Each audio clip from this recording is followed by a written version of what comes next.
It was 1:30 in the morning. The food street outside the university town had finally fallen quiet. Yanqing dumped the last box of bamboo skewers into the trash bin and used a rag to wipe down the folding table, which had been left greasy and shiny by the cooking fumes. The iron plate of his barbecue cart still bore scorched traces of cumin and chili powder. He scraped at it with a spatula, one stroke at a time, his arms so sore he could barely lift them. The fried rice vendor in the neighboring stall, Chen Wei, handed him a bottle of ice water and said, "Yanqing, business was pretty good today, wasn't it?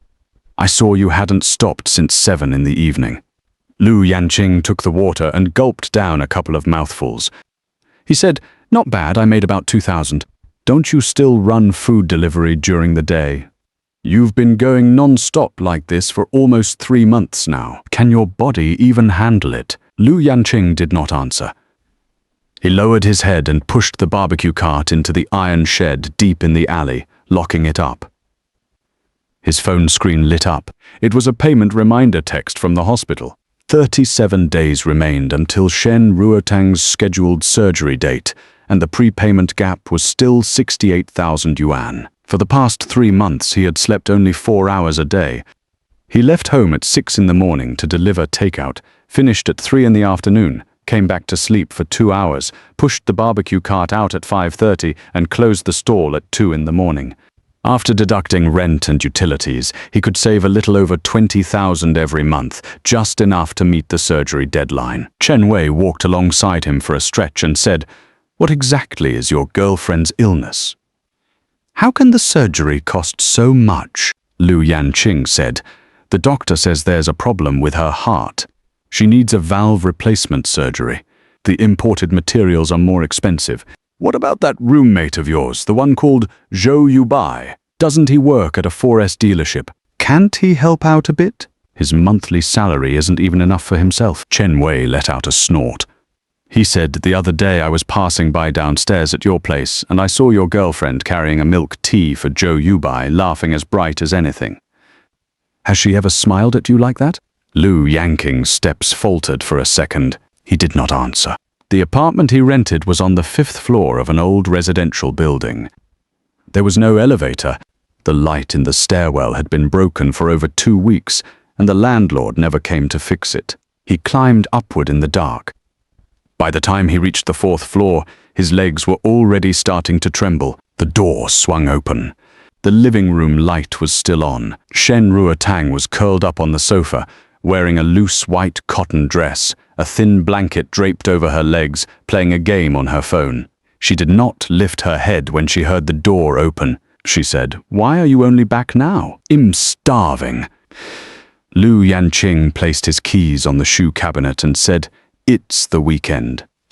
There were more students out tonight, so I closed up a bit later. What do you want to eat? I'll heat something up for you. There is still some spare rib soup in the fridge from lunch. Heat up a bowl for me." He took the container out of the fridge, poured it into a small pot, and turned on the heat. The range hood in the kitchen had been broken for 2 weeks.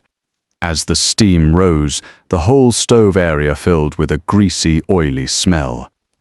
The t-shirt on his back was already soaked through with sweat and plastered against his skin. He could smell himself, a mix of cooking fumes and stale sweat. He carried the heated soup to the coffee table, along with a spoon and a bowl of plain rice. Shen Ruotang sniffed, then frowned. She said, "Did you not change your clothes before going into the kitchen again? The soup smells like barbecue." Yanqing looked down at himself and said, "I haven't had time to shower yet. You eat first. I'll go rinse off." He walked into the bathroom, took off his clothes, and looked at himself in the mirror. His eye sockets were sunken, his cheekbones protruding. The burns on his arms from the grill had not yet scabbed over. In 3 months, he had lost 15 jin. Standing at 1 meter 78, he now weighed less than 120 jin. As the cold water poured down, he heard Shen Ruotang on the phone in the living room. Her tone was the kind of bright and breezy he had not heard in a very long time. "Yubai, are you off tomorrow? Then let's go watch a movie. Ruotang hasn't been out in so long." He could not make out what the other person said, but Shen Ruotang laughed loudly and said, "He's not here. He's out delivering takeout. He won't be back until tonight. Just come pick me up at noon." Lu Yanqing turned off the water and stood motionless inside the bathroom. He remembered that Shen Ruotang had not spoken to him like that in a very long time. Every time he came home, she was either playing games or texting Zhou Yubai. The most she ever said to him was that she was hungry, thirsty, out of medicine, or short on living expenses. She never asked if he was tired. She never left a light on for him when he closed his stall in the early morning hours. That light in the living room was left on by Shen Ruotang because she was waiting for Zhou Yubai to come back from work. Zhou Yubai worked as a salesman at a 4S dealership and often had to work late until past 10. Every time he came home, Shen Ruotang would run out of her room and ask if he had eaten, if he wanted her to heat up some food. Once, Lu Yanqing came home at 1 in the morning to find 2 takeout containers on the dining table that no one had cleared away. One was Zhou Yubei's leftover spicy hot pot. The other was half a bowl of rice left by Shen Ruotang. He was so hungry his stomach ached. He stood in front of the dining table and finished that half bowl of cold rice, mixing it with the leftover broth from the spicy hot pot. Shen Ruotang came out of her room to get a glass of water. She saw him and said nothing. She simply walked around him, got her water, and went back inside. She had never asked him if he had eaten. Lu Yanqing dried himself off, changed into a clean t-shirt, and walked out. Shen Ruotang had already finished the soup. The bowl was still on the coffee table, untouched. She leaned against the sofa and continued playing her game, muttering to herself about how bad her teammates were. He took the bowl to the kitchen, washed it clean, then pulled out his phone to calculate this month's income. Daytime food delivery had brought in 6,300. The night barbecue stall had made 18,000. After deducting the cost of ingredients, rent, and utilities, he could save 24,000 this month. Combined with what he had saved before, the remaining gap for the surgery fee was 44,000. His bank card balance was 12,000 yuan. Last week, Shen Ruotang said she needed to buy a new imported medication, 4,800 for 1 box. He had transferred 5,000 to her. At that moment, Zhou Yubai came back from outside, carrying a bag in his hand.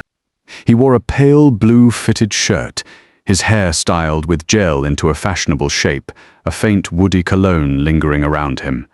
Zhou Yubai changed his shoes and walked over, placing the bag on the coffee table. He said, "Ruotang, I brought you dessert, cheesecake, the last one from that internet-famous shop." Shen Ruotang's eyes lit up instantly. She put down her phone and tore open the bag. She said, "Yubai, how did you know I was craving this? I only just saw it on my feed yesterday. I happened to pass by, so I picked it up on the way." Lu Yanqing stood in the kitchen doorway watching this scene. He remembered last month, for Shen Ruotang's birthday, he had saved up for a whole week to buy her a silver bracelet. She had unwrapped it, glanced at it, and set it aside, saying the design was too tacky, she couldn't wear it out. He never saw her touch that bracelet again.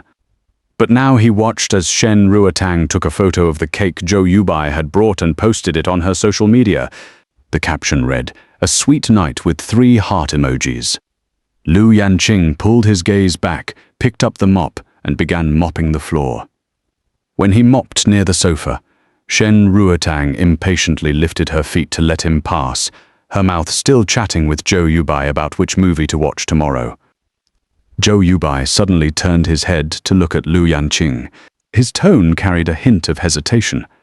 He said, "Brother Yanqing, are you free tomorrow at noon? Ruotang wants to go see a movie, but I don't feel comfortable letting her go alone. Do you want to come with us?" Shen Ruotang immediately cut. She said, "Doesn't he have to deliver takeout? Where would he find the time to watch a movie?" Lu Yanqing's hand on the mop tightened for a moment, then he continued mopping.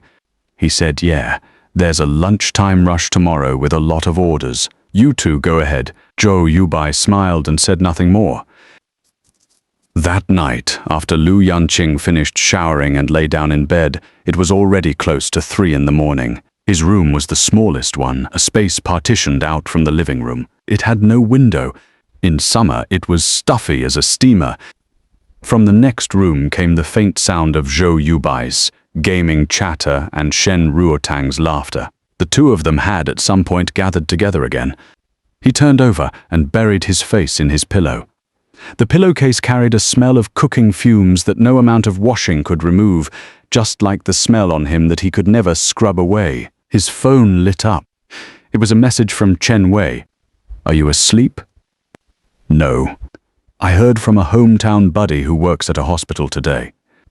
That surgery for your girlfriend was scheduled a long time ago. It was supposed to be next Wednesday, but she went to the hospital yesterday and pushed the date back by a month. The reason she gave was personal." Yanqing stared at the screen for a very long time, his finger hovering over the keyboard, not knowing what to type back. Chen Wei sent another message.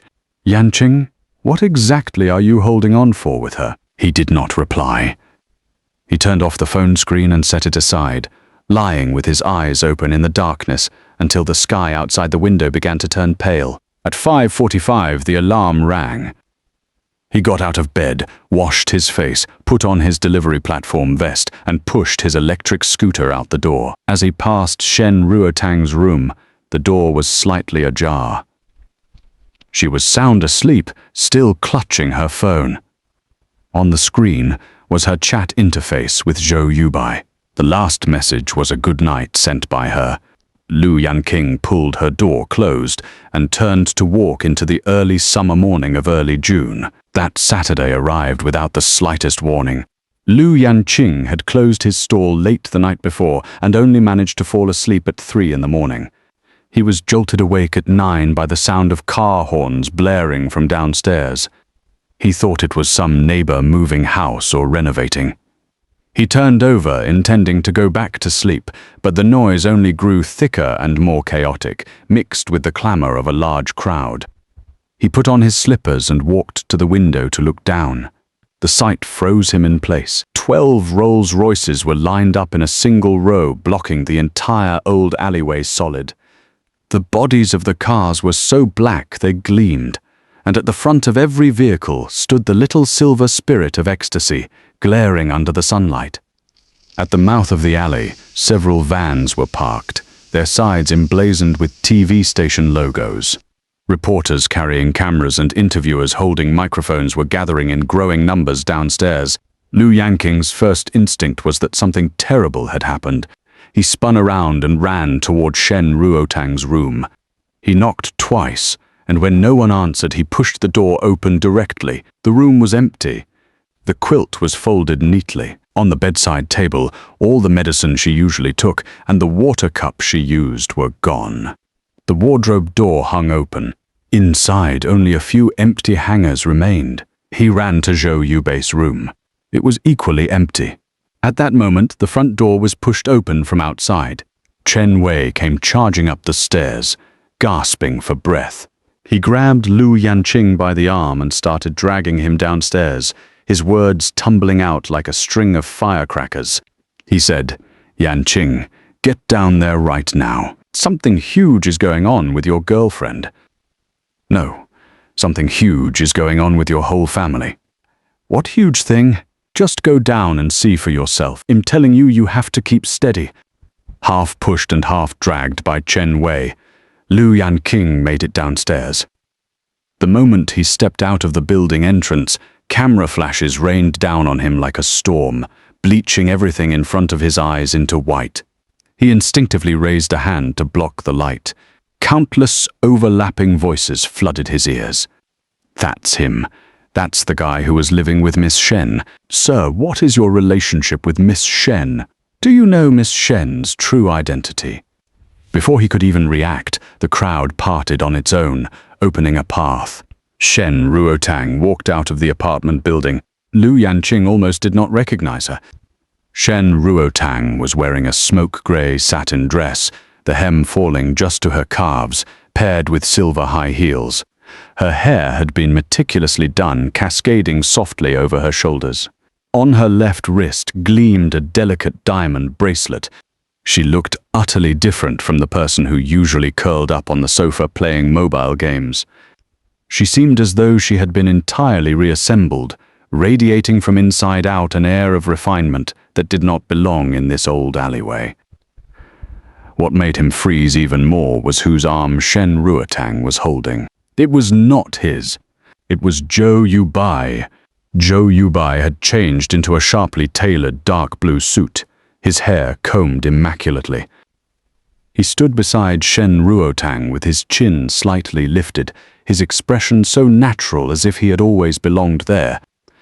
Shen Ruotang's gaze swept past Lu Yanqing, lingering for less than a second, and then slid away as though she were looking at a stranger. A female reporter reacted the fastest. She thrust her microphone practically into Shen Ruotang's face, her voice sharp and rapid. Miss Shen, what exactly is your true identity?"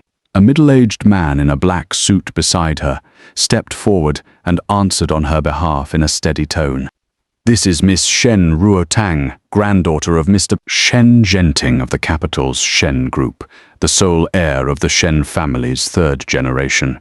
Mr. Shen has sent us today specifically to escort the young miss back to the family estate." The moment these words landed, the entire alley went silent for a beat and then erupted into an even louder uproar. The capital's Shen Group, one of the top 3 real estate conglomerates in all of Beijing, held over a dozen commercial complexes and the development rights along 3 entire metro lines. The name Shen Yanqing appeared in financial news more often than certain celebrities. His estimated net worth exceeded 50 billion yuan. Lu Yanqing stood at the outermost edge of the crowd, wearing a 10 yuan crewneck t-shirt, 20 yuan canvas shoes, 3 days of stubble and dark circles carved out by sleepless nights. His barbecue cart was still parked at the corner of the alley. The iron griddle still stained with grease he had not had time to clean the night before. The female reporter, sharp-eyed, turned her microphone toward Lu Yanqing. "Miss Shen, what is your relationship with this gentleman here? According to neighbors, you have been living together for years. Is he your boyfriend?" Every pair of eyes in the crowd swung onto him. Lu Yanqing's hand holding his phone trembled slightly. He looked at Shen Ruotang and waited for her answer. Shen Ruotang did not even turn her head. Her voice came out cold, carrying no more warmth than ice water. She said, "Just a caretaker who has been looking after me these past few days." The neighbors around collectively gasped. Aunt Liu, who lived on the 3rd floor, could not help muttering under her breath, "What caretaker?" "That boy Yanqing cooks for her, does her laundry, takes her to the hospital every single day. How did he become a caretaker?" But no one dared to say it out loud, because the 4 bodyguards in black suits flanking Shen Ruotang swept their gazes over the crowd like blades, sealing every mouth shut tight. Lu Yanqing stood frozen in place, feeling as though someone had thrown a basin of ice water straight into his face. His tongue felt glued to the roof of his mouth. He could not utter a single word. 5 years. For 5 years, he had cooked for Shen Ruotang, done her laundry, bought her medicine, accompanied her to checkups. To save up for her surgery, he delivered takeout during the day and grilled skewers at night, working himself down to skin and bones, so exhausted that he once fell asleep waiting at a red light on his electric scooter. He had believed he was, at the very least, her boyfriend. Even if not that, he should have counted as a neighbor, an acquaintance, someone who had stayed by her side and taken care of her for 5 years when she was sick. But she said, "Just a caretaker." By then, Shen Ruotang had already helped Zhou Yubai into the lead car. The door was half closed when she suddenly seemed to remember something. She pushed the door open again, stepped out, and walked back toward Lu Yanqing on those silver high heels, 1 step at a time. Her expression carried a condescending ease. She said, "You took care of me for so long. You can name any wish you have. I can grant it for you as a reward." Chen Wei urgently jabbed Lu Yanqing in the lower back and hissed under his breath, "Hurry up, say it, tell her to take you with her or ask for tens of millions. This is what you deserve." Lu Yanqing did not move. He pulled a crumpled stack of receipts from his pocket. These were all the receipts he had accumulated over 5 years of buying medicine, paying for checkups, and covering registration fees. A thick stack, some of them so smeared by sweat that the characters were illegible. He raised the receipts in front of Shen Ruotang. His tone was so calm it surprised even himself. "Since you don't have a terminal illness, then pay me back for all the money I spent on your medicine and living expenses over the years. Altogether 598,000 yuan. He took out his phone, opened the calculator, and added up every item right in front of everyone. A 20 yuan registration fee, 4,800 for medicine, 800 for a checkup. With each item he added, a ripple of murmuring passed through the crowd. Shen Ruotang's expression flickered. Her lips moved, but in the end she said nothing. She turned her head and glanced at the middle-aged man in the black suit. The man immediately pulled a checkbook and a fountain pen from his briefcase, wrote swiftly across the paper, tore it off, and held it out to Lu Yanqing. 600,000 yuan. Lu Yanqing took it, glanced at the figure, then folded it and tucked it into his pocket. The extra 2,000 he neither refused nor thanked her for. Zhou Yubai leaned out from the car window. In a tone that was mild but unmistakably dripping with superiority, he said, "Brother Yanqing, Ruotang has been generous enough with you. She gave you exactly what you asked for, not a penny less. But the two of you really do live in completely different worlds now. I hope you won't go around saying things that could harm Ruotang's reputation." Shen Ruotang also looked at him. She pressed her lips together and added one more line. "I don't want anyone else to know you had any connection to me whatsoever." Lu Yanqing tucked the check away, lifted his head, and looked at her. He smiled. It was a very faint smile, like an ice cube melting under the harsh June sun, the surface all water but the core still cold. He said, "Don't worry, I won't say a word. After all, having an ungrateful ex-girlfriend is really nothing to brag about." Shen Ruotang's face darkened in an instant. But in front of all these reporters and bodyguards, she held her temper and did not let it erupt. She turned around and sat into the back of the Rolls-Royce. The bodyguard closed the door. The 12 cars started their engines in sequence. The low rumble deep and synchronized, like a silent show of force. The crowd slowly dispersed. Chen Wei stood beside Lu Yanqing and cursed for a solid 10 minutes. "Yanqing, are you stupid? Is there a single functioning brain cell in your head? What can you even do with 600,000? You can't even make the down payment on a decent apartment. Why didn't you ask for more? Do you know who she is now? The sole heir of the Shen family's 3rd generation. 50 billion. 50 billion. You could have asked for a villa and she would have given it to you, and you only asked for 600,000. Lu Yanqing folded the stack of receipts and stuffed it back into his pocket. He said, "This was all she owed me. You loved her for 5 years. How do you calculate that? That was a path I chose myself. I loved the wrong person. I'll own up to it." Chen Wei opened his mouth, wanting to curse him awake with something even harsher, but when he saw that the light in Lu Yanqing's eyes had been completely extinguished, he swallowed the words back. In the end, he just sighed and clapped him twice hard on the shoulder. Lu Yanqing turned and walked back upstairs. It took him nearly 10 minutes to climb those 5 flights. Every step he took, his legs threatened to buckle. When he pushed open the door to the apartment, the silence inside was so complete it felt as though no one had ever lived there. Shen Ruotang's room had been emptied. Zhou Yubei's room had been emptied. On the living room coffee table sat the cheesecake box Zhou Yubai had brought back the night before. Half the cake was still inside, the cream already congealed. He did not sit down. He did not lie down. He picked up the mop and cleaned the footprints off the living room floor. He wiped the grease splatters off the kitchen stove. He picked up a pill that had rolled into a crack in the floor of Shen Ruotang's room and threw it in the trash. The calico cat named Pang Guo crawled out from under the sofa and rubbed against his ankle. Lu Yanqing crouched down and stroked the cat's head. He said, "From now on, it's just the two of us. That evening he set up his stall as usual.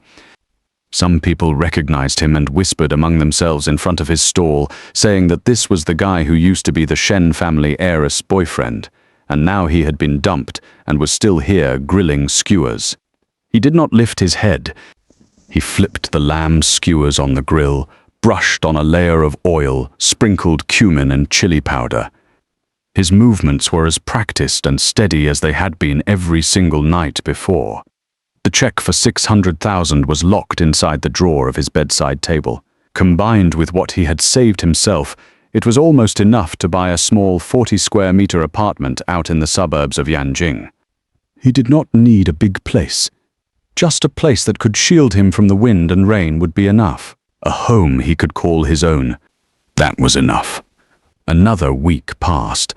Everything seemed to have returned to the rhythm it had before Shen Ruotang ever appeared. Lu Yanqing continued delivering takeout during the day and grilling skewers at night. The only difference now was that he no longer needed to save up surgery fees for anyone. Every penny went into his own account, and the progress bar moved much faster than before. He had thought it through. Another 2 years of work, and once he had saved enough for the down payment, he would buy a small apartment. He would keep a cat, plant 2 pots of pothos on the balcony, and always have a box of chilled watermelon in the fridge. That kind of life left him with nothing to feel unsatisfied about. That evening the weather was exceptionally muggy. After 8 o'clock the wind picked up suddenly. Distant thunder rolled across the sky. It looked like a heavy storm was about to break. The university students hurried back to their dorms, and the crowd on the food street thinned out earlier than usual. Lu Yanqing was just about to close up early when a figure suddenly appeared in front of his stall. It was a young woman. She wore a cream-colored silk blouse and a pair of high-waisted cigarette trousers with flat loafers on her feet. Her hair fell in deep chestnut waves. Her features were very sculpted, her eye sockets slightly deep-set, her nose bridge high and straight, giving her an almost Eurasian look. On her wrist was a watch. As the light from the barbecue cart hit it, the dial flashed once. Patek Philippe. Standing among the college students in flip-flops paying with their phones, she looked like a white peacock that had accidentally landed in a flock of sparrows. The mismatch in her bearing was so stark that everyone around could not help stealing extra glances. Lu Yanqing was stunned for a second himself, but he quickly recovered. He wiped his hands and asked, "Hello, what would you like to eat?" The woman looked down at the menu and flipped through 2 pages. She said, 5 lamb skewers, 10 lamb kidneys, 10 beef skewers, 2 grilled eggplants, and a plate of grilled chives. Also, I want a grilled brain flour. Do you have that here? Yes. Would you like it for here or to go? For here. Lu Yanqing instinctively glanced toward the mouth of the alley behind her. Sure enough, a silver-gray Porsche Cayenne was parked there, its hazard lights blinking steadily. In the driver's seat sat a uniformed chauffeur, waiting quietly. A plot line from a cheesy billionaire romance novel immediately auto-played in his head, the one where the rich girl buys street food for her poor boyfriend. But he did not voice it. He simply replied, "Got it," and turned around to start grilling. The lamb skewers sizzled over the charcoal fire, fat dripping down and sending up small bursts of flame. His technique in flipping the skewers was sharp and practiced.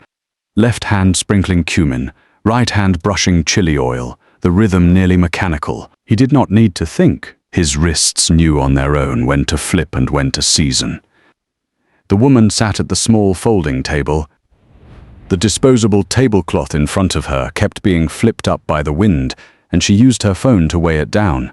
Her movements were unhurried, without the slightest trace of discomfort at sitting on a plastic stool. Her back was very straight. The way she sat on that folding stool looked as though she was sitting on a palace chair.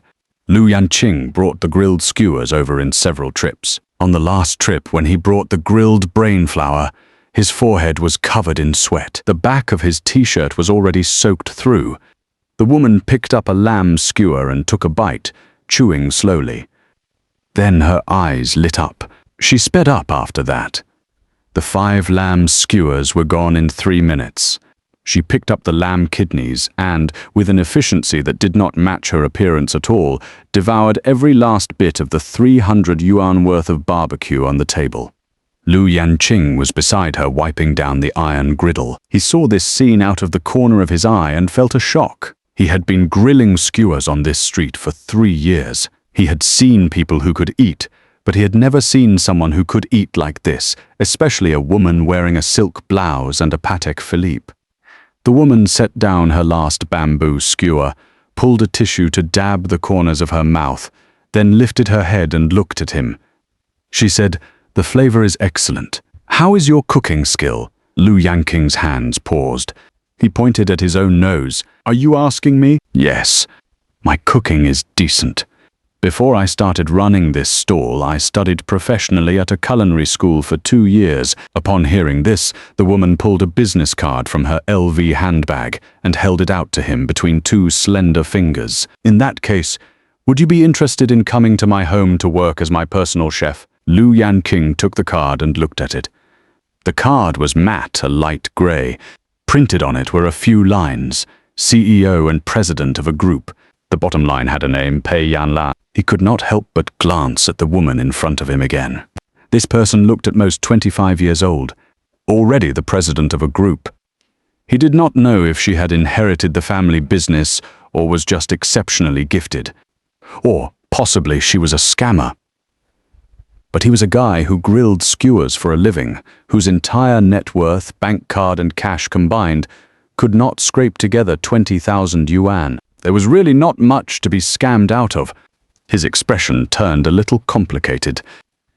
He weighed his words carefully and said, "Miss Pei, you're not trying to keep me as a sugar baby, are you?" Pei Yanlan blinked, then laughed out loud, her eyes curving into crescent moons. "You're quite direct when you talk to people." "So is it." "Monthly salary 100,000 yuan, room and board included, full social insurance and housing fund, double pay at year-end." "Is that acceptable now?" Yanqing took roughly 0.5 seconds to make his decision. "It's definitely not. 100,000, right? I can start work tomorrow." It was not that he had no backbone, it was that the pay was simply too good. One had to understand, in a place like Yanqing, where every inch of land was worth its weight in gold, on his income from delivering takeout and grilling skewers alone, he would probably have to work until his next lifetime to buy an apartment. And now someone was offering him a monthly salary of 100,000 just to cook. The difficulty level of this multiple-choice question was essentially 0. Pei Yanlan was clearly very satisfied with the speed of his decision. She stood up, slung her bag over her shoulder, and said, "Tomorrow morning at 10 o'clock, bring this card to the address on it for an interview. Whether you pass depends on my mood." After saying that, she turned and walked toward the mouth of the alley. Her pace was neither fast nor slow.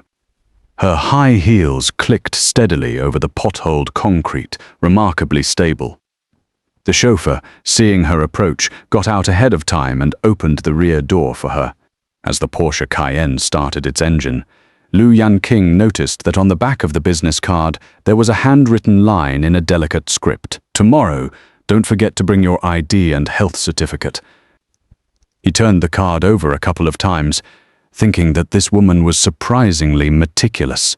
Chen Wei poked his head over from the neighboring stall, his face full of the delight of someone watching a show.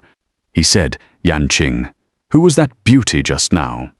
"She drove a Porsche. She said she wants to hire me as a private chef. Monthly salary 100,000. How much?" 100,000. Chen Wei threw his spatula down onto the griddle with a clang. He said, "If you're going to make up a story, at least make it a believable one."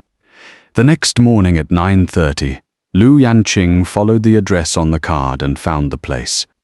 It was a villa district hidden in the heart of the city, a pocket of tranquility amidst the bustle. The sycamore trees lining both sides of the road were so thick it would take 2 people to wrap their arms around them. The spacing between each villa was absurdly large. He rode his electric scooter to the entrance of the community and was stopped by the security guard, who grilled him for 5 minutes and called the homeowner's residence to verify the visitor's information before letting him through. The villa was a 3-story white building. The front yard had a modest garden, with an entire wall covered in climbing roses, pink and white intertwined in full glorious bloom. The carved iron gate was already open, as though it had been waiting for him. Yanqing parked his scooter outside and walked in, carrying the document folder with his ID and health certificate. He had just walked through the garden path and reached the front door when it swung open from inside. Pei Yanlan had opened the door herself. Today she wore a light grey athletic set, her hair tied up in a high ponytail, revealing an elegant line of neck. Her face was bare of makeup, her skin so translucent it seemed to glow. She looked like she had just finished exercising, a thin layer of sweat at her temples, slightly out of breath. She looked energized and sharp, completely different from the person who had sat at the barbecue stall eating skewers the night before. She rested her hand on the doorframe and sized him up. She said, "You're very punctual. When I agree to something, I keep my word. Come." She turned and walked ahead, moving quickly. Yanqing followed her inside, through the foyer and down a hallway. Suddenly the space opened up before him. The living room ceiling was at least 2 stories high. An entire wall of floor-to-ceiling windows faced the outdoor swimming pool in the backyard. Sunlight poured in from outside, making the entire space so bright it was dazzling. But Yanqing was in no mood to admire the decor of the house, because he was rapidly calculating another question in his head. This woman's identity was clearly more than just a company president. To live in a villa in this kind of prime location, this house alone was worth more than he could make in a lifetime of grilling skewers. Her background was probably far more significant than he had imagined. So why would she go out of her way to find a street barbecue vendor to be her private chef? Good chefs in Yanqing were a dime a dozen. For 100,000 a month, she could hire someone at a Michelin star level. There was no need to waste her time on him. Pei Yanlan suddenly stopped in her tracks and turned around. He could not break in time, and the tip of his nose nearly collided with her forehead. A faint, sweet orange blossom fragrance drifted into his nose. He hurriedly stepped back and apologized. Pei Yanlan was not angry. She folded her arms across her chest and looked at him, the corner of her mouth curving upward. She said, "You've been thinking from last night all the way until now that this woman is probably a scammer, haven't you?" Having his thoughts so accurately read, Yanqing felt a little guilty. He cleared his throat and said, "To be honest, I did think about it. But then I thought again, I'm a guy who grills lamb skewers for a living. A scammer's KPI wouldn't really be worth landing on me." Pei Yanlan laughed. Then her expression slowly grew serious. The laughter in her eyes receded bit by bit, replaced by an emotion Yanqing could not decipher. She looked at him for a long moment, then suddenly said, "Yanqing, you really don't recognize me?" He froze. "Take a good look. Who exactly am I?" Yanqing was thrown by this question. He stared at the exquisitely beautiful face in front of him for a long time, desperately rummaging through his memory, but no match came up. This face was too beautiful. So beautiful that if he had seen it before, he could not possibly have forgotten it. He shook his head and said honestly, "I really don't recognize you. You probably have the wrong person." Pei Yanlan bit her lower lip and drew a deep breath. She pulled out her phone from her pocket and pulled up a photo, holding it in front of him. The photo showed a girl in a high school uniform. Large burned scars covered her face, extending from her right cheek all the way down to her jaw. The skin was uneven and shocking to look at. The girl's eyes were very bright, but her lips were pressed tightly together, as though she had summoned every ounce of courage just to stand in front of the camera. Yanqing looked at those eyes. His pupils contracted sharply. Pei Yanlan lowered her phone and tilted her head to look at him. Her tone was as casual as if she were remarking on some trivial, everyday matter. She said, Remember now, he did indeed remember. That transfer student from high school whom everyone avoided, whom the whole class bullied, who was called a monster. That girl with a face full of scars who no one wanted to sit next to. That girl who on a certain spring afternoon in their final year of high school had told him, "I like you," his first love. Her name had not been Pei Yanlan back then. She had been called Su Wan. Yanqing stared at the photo on the phone screen, frozen in place as if nailed to the floor. The girl in the photo, her face covered with scars, and the woman standing before him now, her features so exquisite they seemed almost unreal. How could they possibly be the same person? But he recognized those eyes. They were bright like a sky full of shattered stars. Even when her entire face had been ravaged, those eyes had never changed.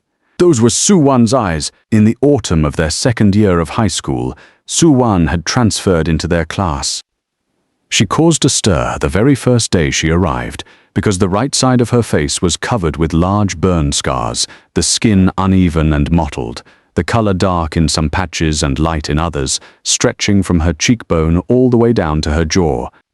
The homeroom teacher seated her by the window in the first row. That very afternoon, parents called the school to complain, saying their children had nightmares after coming home and demanding that the disfigured girl be transferred to another class. The school, of course, did not transfer her to another class, but they did change her seat. No one was willing to be her deskmate.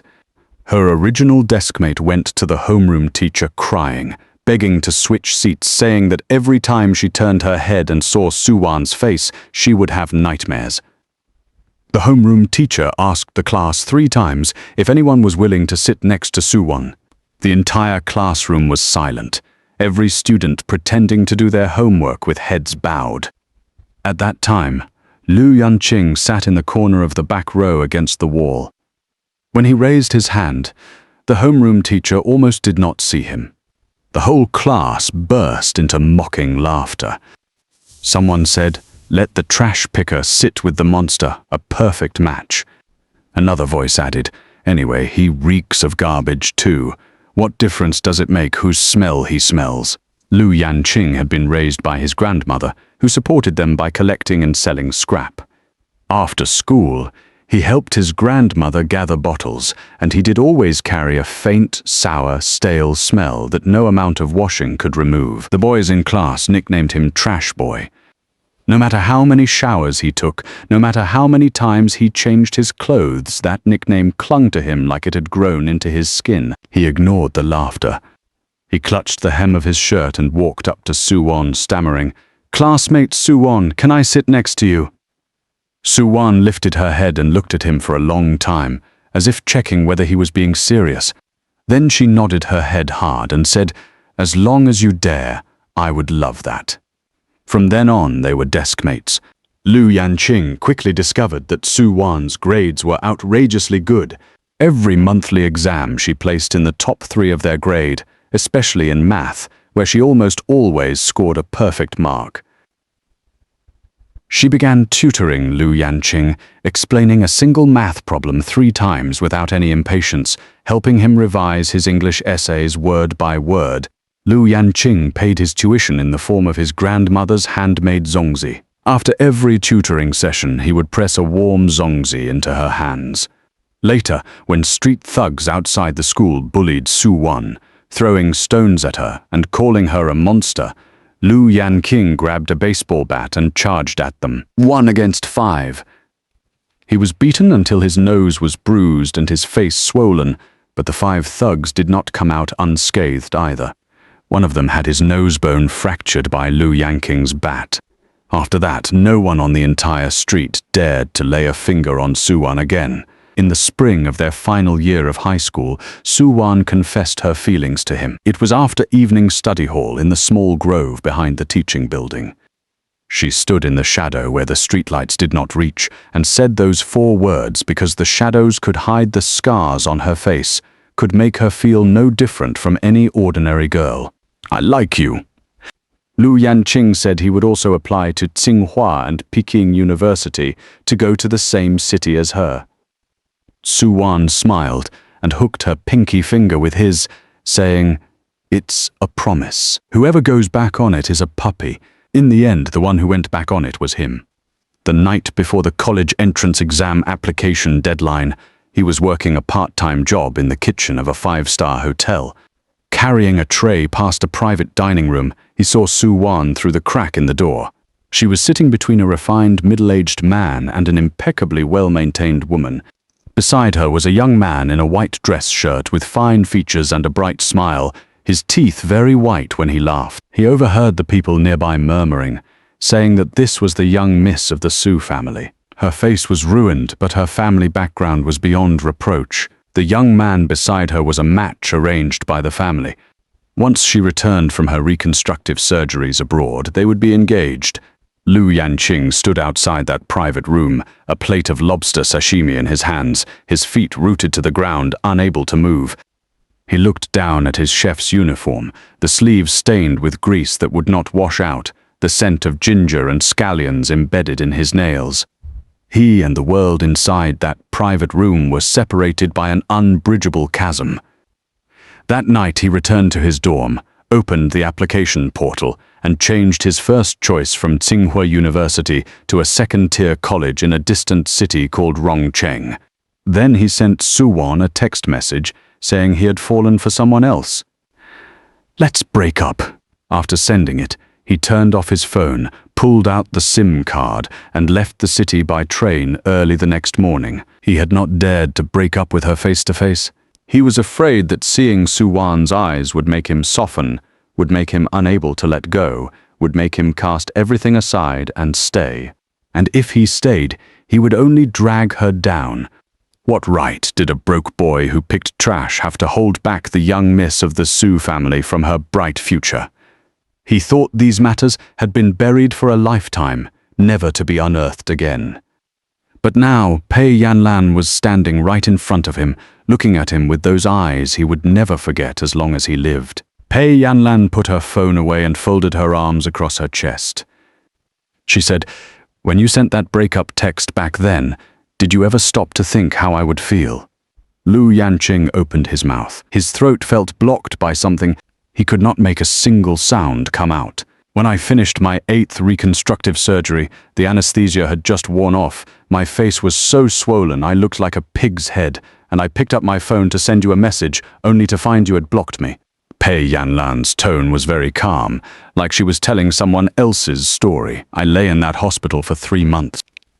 When I went back to school, I found out you had already left. No one could contact you. Even your grandmother's phone would not go through." Yanqing lowered his head and said, "I'm sorry." 3 words. "Do you think that's enough?" "No. But at the time, those were the only 3 words I could give you." Pei Yanlan stared at him for a long moment, then suddenly sighed. She turned around and walked to the living room sofa, sitting down and patting the spot beside her, signaling him to sit as well. Yanqing hesitated for a moment, then walked over and sat down on the far end of the sofa, leaving a gap of 2 people between them. Pei Yanlan noticed the deliberate distance he put between them.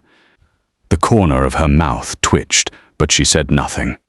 She poured herself a glass of water, took a sip, and then said, "I spent 6 years looking for you. None of your social media accounts were active anymore. No one in our class groups knew where you had gone. Even your grandmother's old address had been demolished. In the end, it was that whole mess with the Shen family making the news last month. I happened to scroll past a video and saw a man standing in front of a fleet of Rolls-Royces, looking exactly the same as he did in high school, wearing 20 yuan canvas shoes, reeking of cooking fumes, not even talking back when someone humiliated him to his face. At that moment, I thought to myself, how can this person still be the same hopeless fool getting bullied and not even able to say a single harsh word?" Yanqing gave a bitter smile and said, "You've got the wrong person. I'm not the Yanqing from back then. Where are you not the same?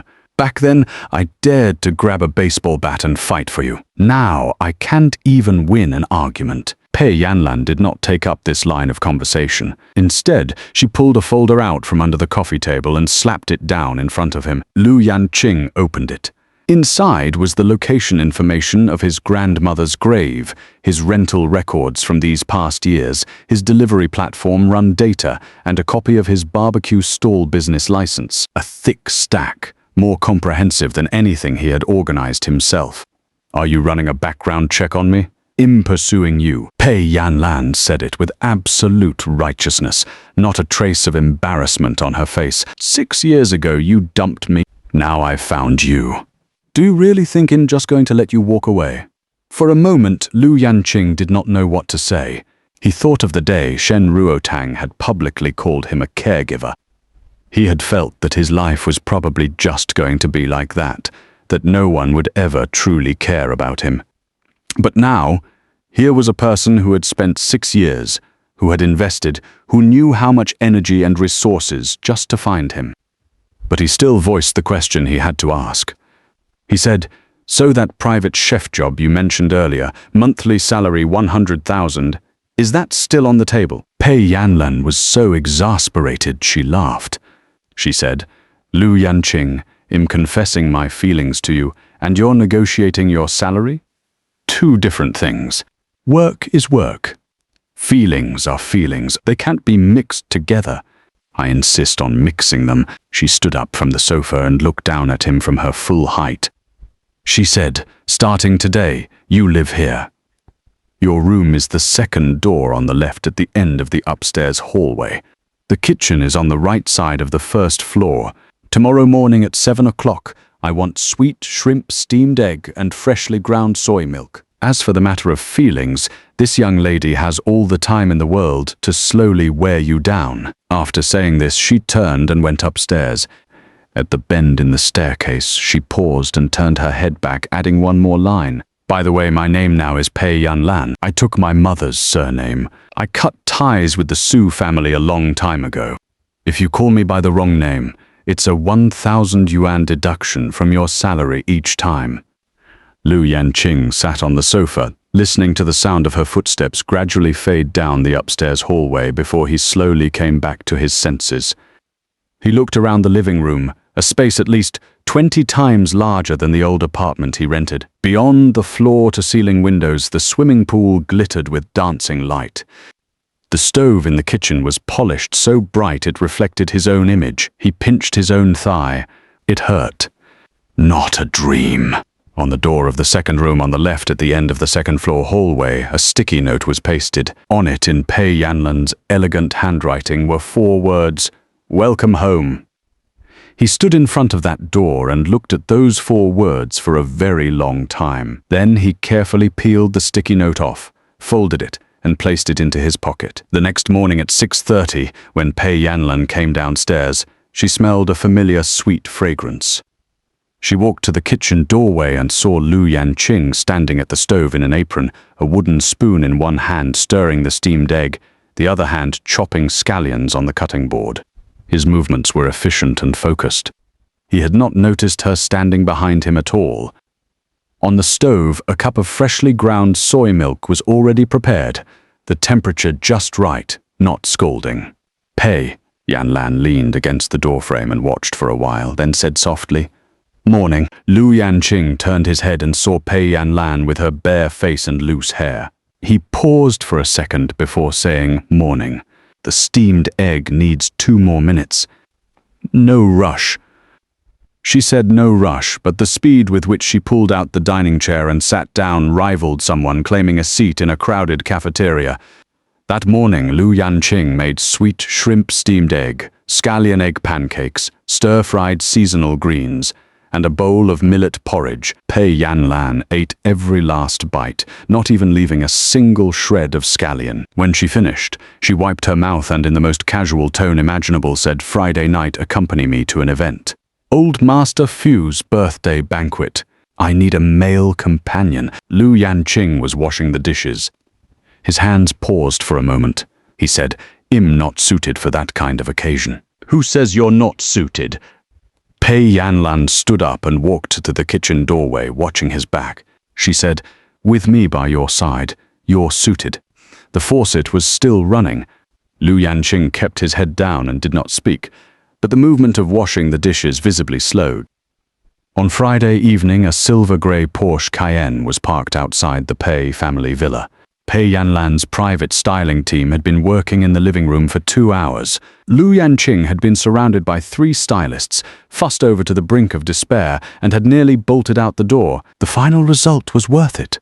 The stylist had chosen for him a well-fitted suit in navy blue, paired with a white dress shirt with a subtle textured pattern. The cufflinks were understated silver. His hair had been groomed to a clean, sharp look, his forehead exposed, and the entire contour of his face suddenly appeared far more defined. Yanqing stood in front of the mirror and froze for 3 seconds, barely recognizing himself.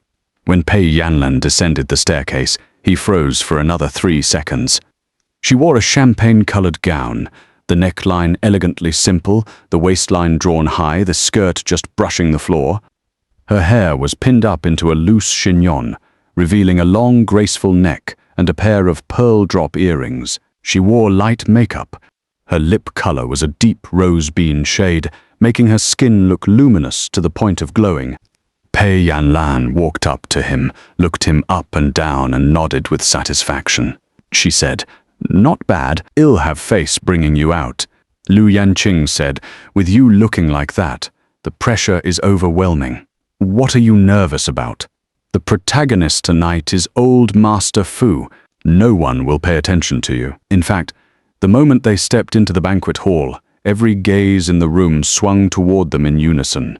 The Fu family was one of the capital's century-old aristocratic houses. Old Master Fu Heting was turning 70 precisely. The birthday banquet was held at a private club under the Fu family's name, and the scale of the event was staggering. The 2-story ballroom held no fewer than 50 tables. Crystal chandeliers hung from the domed ceiling, each one so bright it dazzled the eye. The guests in attendance were all people of wealth and influence. Men in dark formal wear held champagne flutes and exchanged pleasantries. Women adorned in jewelry moved through the crowd, laughing and chatting. Pei Yanlan was surrounded the moment she appeared. She was the current CEO of the Pei Group, holding core resources across several industrial chains. In these wealthy circles, she belonged to the tier standing at the top of the pyramid. Several socialites who had business dealings with her came over to exchange greetings, their eyes sweeping back and forth over the man at her side. A young woman in a burgundy gown smiled and asked, "Yanlan, who is this gentleman?" Pei Yanlan very naturally linked her arm through Yanqing's. She said, "My first love, and also the person I am currently pursuing." The socialites simultaneously covered their mouths in exaggerated gasps. The woman in the burgundy dress had her eyes wide open. She said, "You're pursuing him. Pei Yanlan, am I hearing this correctly? You are pursuing someone. Is there a problem?" "No problem, no problem, but this is just too rare. The line of people pursuing you stretches all the way to Tianjin, and here you are actively chasing someone else." Yanqing felt rather embarrassed by this remark and was about to speak up to clarify when he suddenly heard a familiar voice behind him. "Miss Pei, it's been a while." He turned his head and saw Shen walking over, a glass of red wine in hand, followed by a young man. Shen wore a deep red fishtail gown today, her makeup exquisite, a diamond bracelet on her wrist. It was the extravagant upgraded version of the silver bracelet Yanqing had scrimped to buy her back then.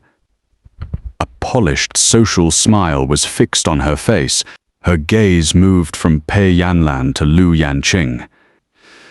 The smile remained, but the temperature in her eyes dropped perceptibly. The young man beside her bore some resemblance to her, with regular features but an expression that carried undisguised arrogance. Yanqing recognized him. Shen, Shen younger half-brother from a different mother, the legitimate son of the Shen family's principal wife. He had been there the day the Rolls-Royce fleet came to pick up Shen, but at the time he had stood at the periphery of the crowd and had not stepped forward. Shen Shaoshen's gaze lingered on Yanqing for 2 seconds, and then the corner of his mouth curled into a smirk of undisguised mockery. He said, "Sis, isn't this that caretaker of yours from before? How did he end up at old Master Fu's birthday banquet in a suit? His voice was not loud and not soft, just enough for the 5 or 6 people nearby to hear. The expressions of the socialites turned subtly meaningful at the same time, and they exchanged knowing glances. Shen Ruotang frowned, as if chiding her younger brother for speaking too much, but she did not move to stop him. Pei Yanlan's expression did not change, but her voice dropped 2 degrees in temperature. She said, "Young Master Shen, you have mistaken the person. This gentleman is my companion, Yanqing. He is not anyone's caretaker." Shen Shaochen let out a laugh. He said, "Miss Pei, please don't be upset.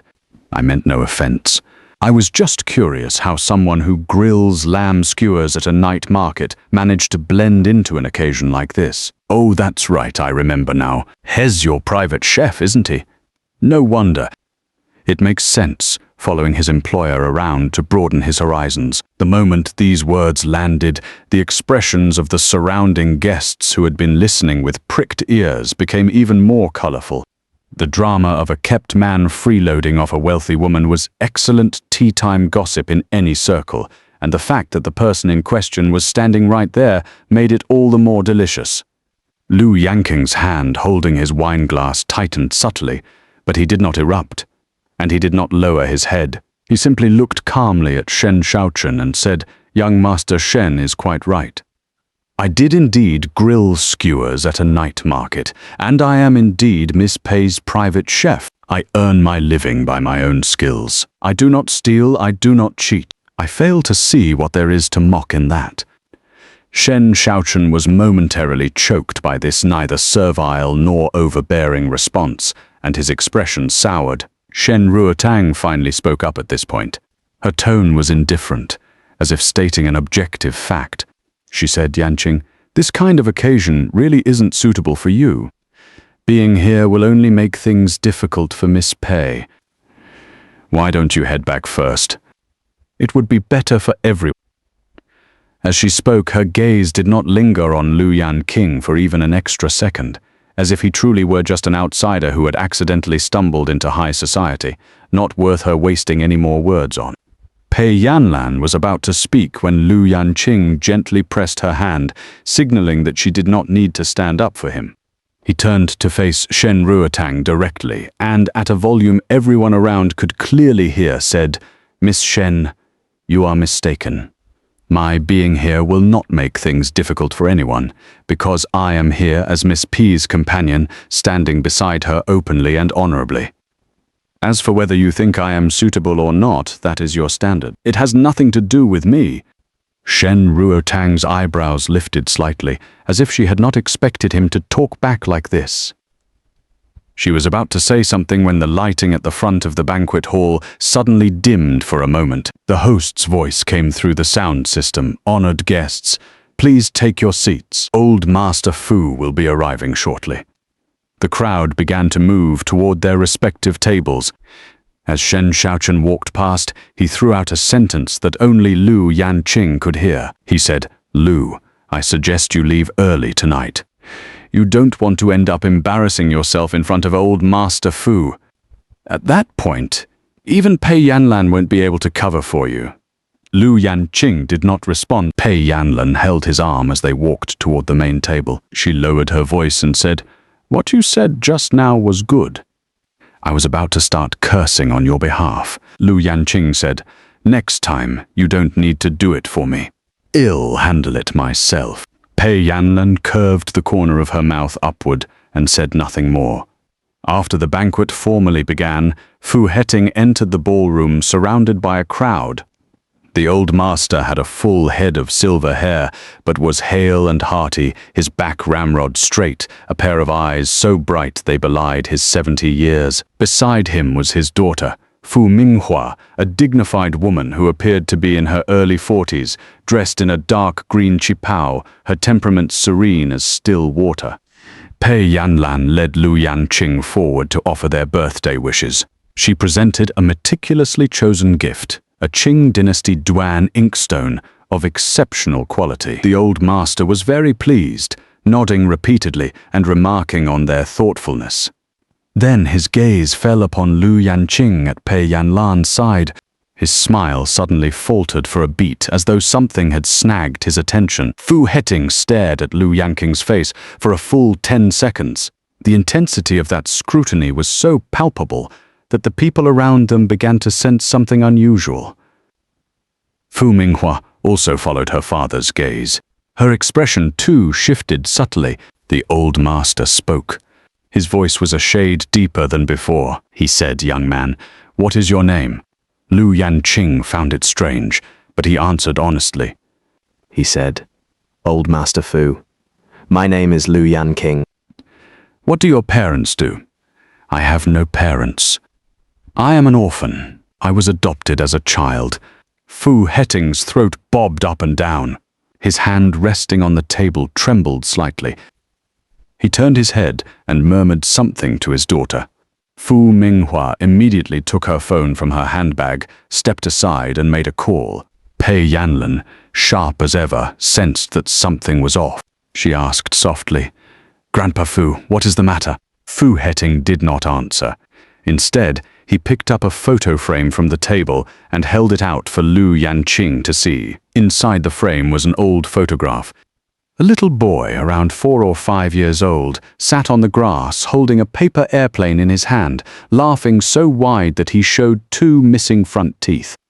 The boy's brows, his eyes, the bridge of his nose, the line of his jaw, they were almost identical to the photos of Lu Yanqing as a child. Lu Yanqing's hand trembled. He nearly lost his grip on his wine glass. Fu Heting's voice was tight. He said, "This is my youngest grandson, Fu Yanchen. He was taken from a shopping mall 22 years ago. We searched the entire country and never found a single trace. You, as a child, you look so much like him, it makes my heart seize." The old master paused and then, in a tone that was almost pleading, said, "My boy, would you be willing to let me take a strand of your hair to run a test?" The entire banquet hall suddenly fell silent. The guests who just moments ago had been whispering and gossiping about Lu Yanqing's background all snapped their mouths shut. Even Shen wiped the mocking grin off his face. Shen Ruotang's wine glass was clutched so tightly that her knuckles had gone white.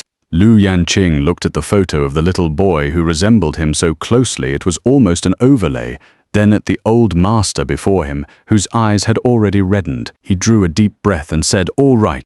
I also want to know whether I still have any family left in this world."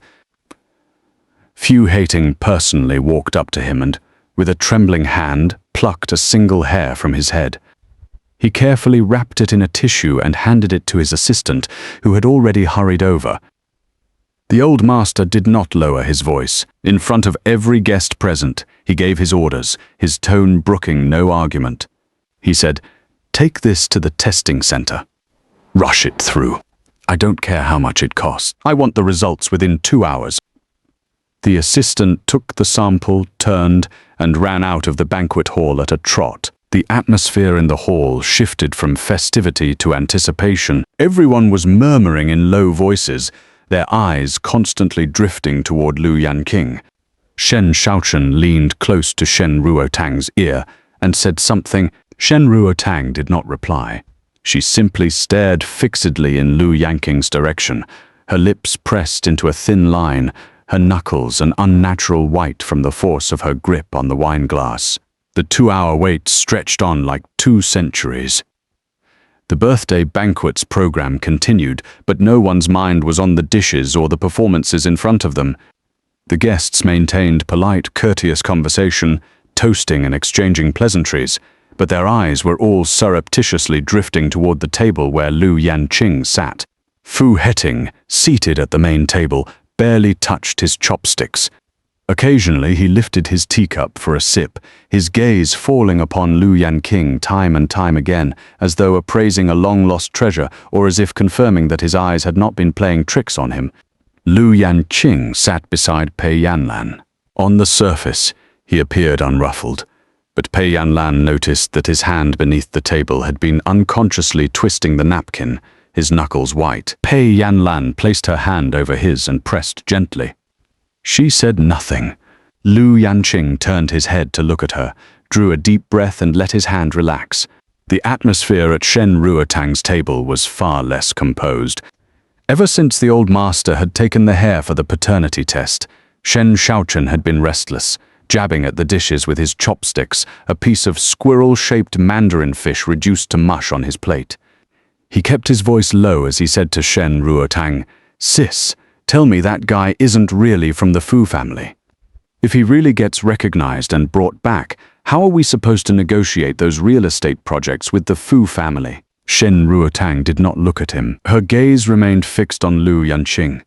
Her voice was calm to the point of coldness. She said, "Even if he isn't from the Fu family, what do you think Pei Yanlan's purpose is in bringing him here? That woman, Pei Yanlan, never makes a move that doesn't turn a profit. For her to invest this much effort into someone, that person either has status or holds leverage. Either way, we should not have said those things today in front of everyone." Shen Shaochen clung to his stubbornness. He said, "What's said is said. What is there to be afraid of? The guy grills lamb skewers for a living. Even if he really has some distant connection to the Fu family, has just some poor relation from a collateral branch. He won't overturn the sky." Shen Ruotang did not argue, but her fingers around her wine glass tightened further. Close to 9 o'clock in the evening, Fu Hating's phone rang. The entire table fell silent at the same moment. Even guests at tables further away unconsciously stopped their conversations. Every pair of eyes focused on the phone in the old master's hand. Fu Hating pressed the answer button and deliberately switched it to speakerphone. The old master's hand was trembling so hard he could barely hold the phone steady. Fu Minghua hurriedly reached over to help support it. On the other end of the line came the assistant's voice, so agitated it was nearly unrecognizable. He said, "Old Master Fu, the test results are out. The biological relationship match between Mr. Lu Yanqing and young Master Fu Yanchen is as high as 99.9%. It is confirmed that a direct lineal grandparent-grandchild relationship exists. Old Master, he is the biological grandson you have been searching for all these 22 years. He is Fu Yanchen." The phone slipped from Fu Hating's grasp and hit the tabletop with a crack, the screen shattering. But no one bent to pick it up, because the old master had already stood up and was striding toward Lu Yanqing. Every step was fast and heavy, utterly unlike a man of 70. Lu Yanqing also rose to his feet. Before he could even process what was happening, Fu Hating wrapped his arms around him and held him tight. The old master's embrace was fierce. Both arms locked around Lu Yanqing's back, his entire body trembling. Lu Yanqing felt his shoulder grow damp almost immediately. 22 years. Fu Hating's voice was so hoarse, it was barely audible. "Your grandfather searched for you for 22 years. Your parents left this world too soon. On their deathbeds, they held my hand and said, 'Father, you must find Yanchen.' I have not had the face to visit their graves. I couldn't find you. I had no face." Lu Yanqing stood there stiffly, not knowing where to put his hands. From as early as he could remember, he had followed his grandmother through scrap heaps, collecting cardboard and plastic bottles.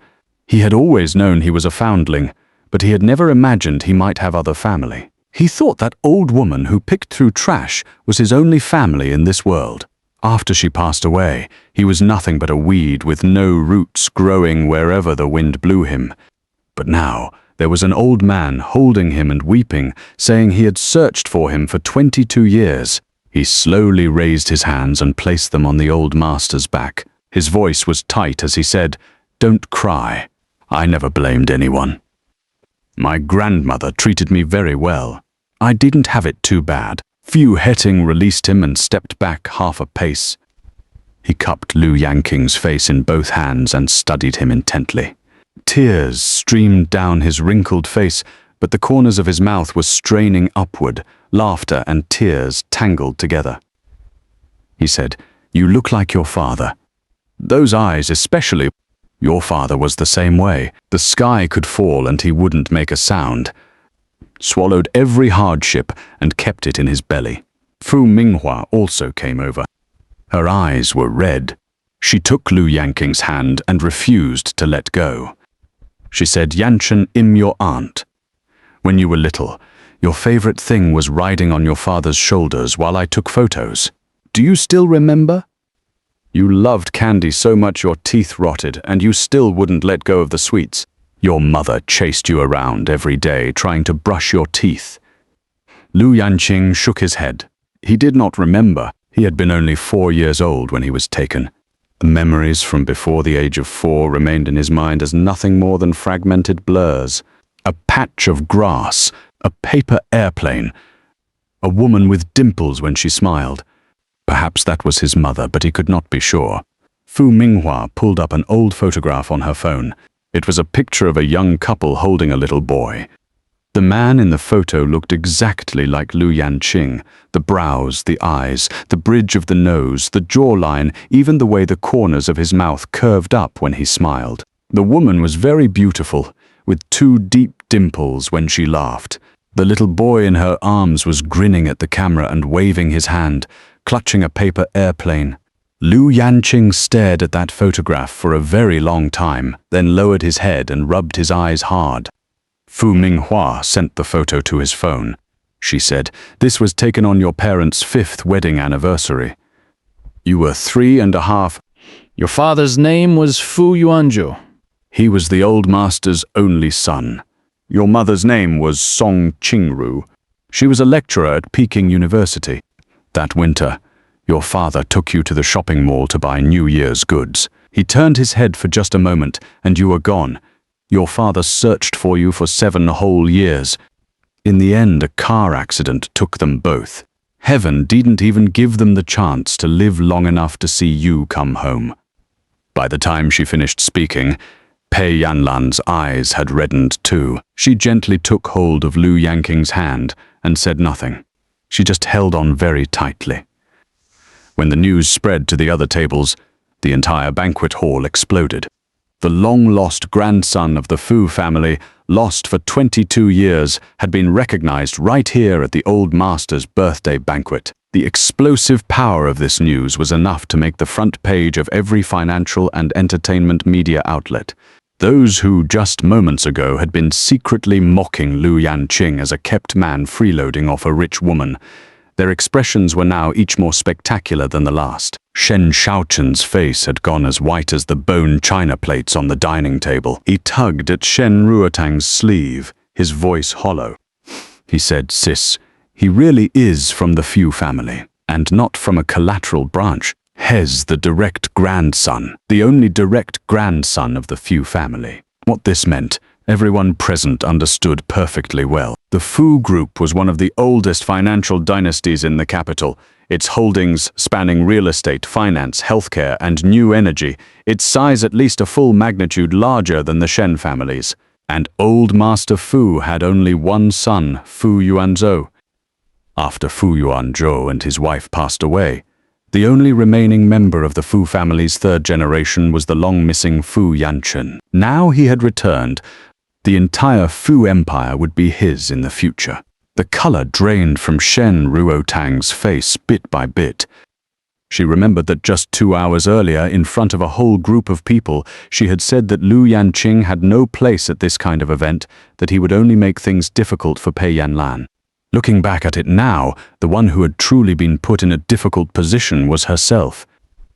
But she did not panic the way Shen Shaochen did. She simply lifted her wine glass and took a sip, her hand steady, her expression equally steady. Shen Shaochen lowered his voice to practically a hiss and said, "Sis, you have to think of something. Hez, your ex-boyfriend. You took care of him for 5 years during his hardest times. That bond of affection has to still count for something, right? If you can pull him back to our side, all those problems with cooperation between our family and the Fu family won't be an issue anymore." Shen Ruotang set her wine glass down. The base of the glass hit the tabletop with a crisp, clear sound. She did not respond to her brother's words. She merely watched Lu Yanqing, now surrounded by a crowd of well-wishers, from a distance. Her gaze was so complicated that even she herself could not untangle what lay inside it.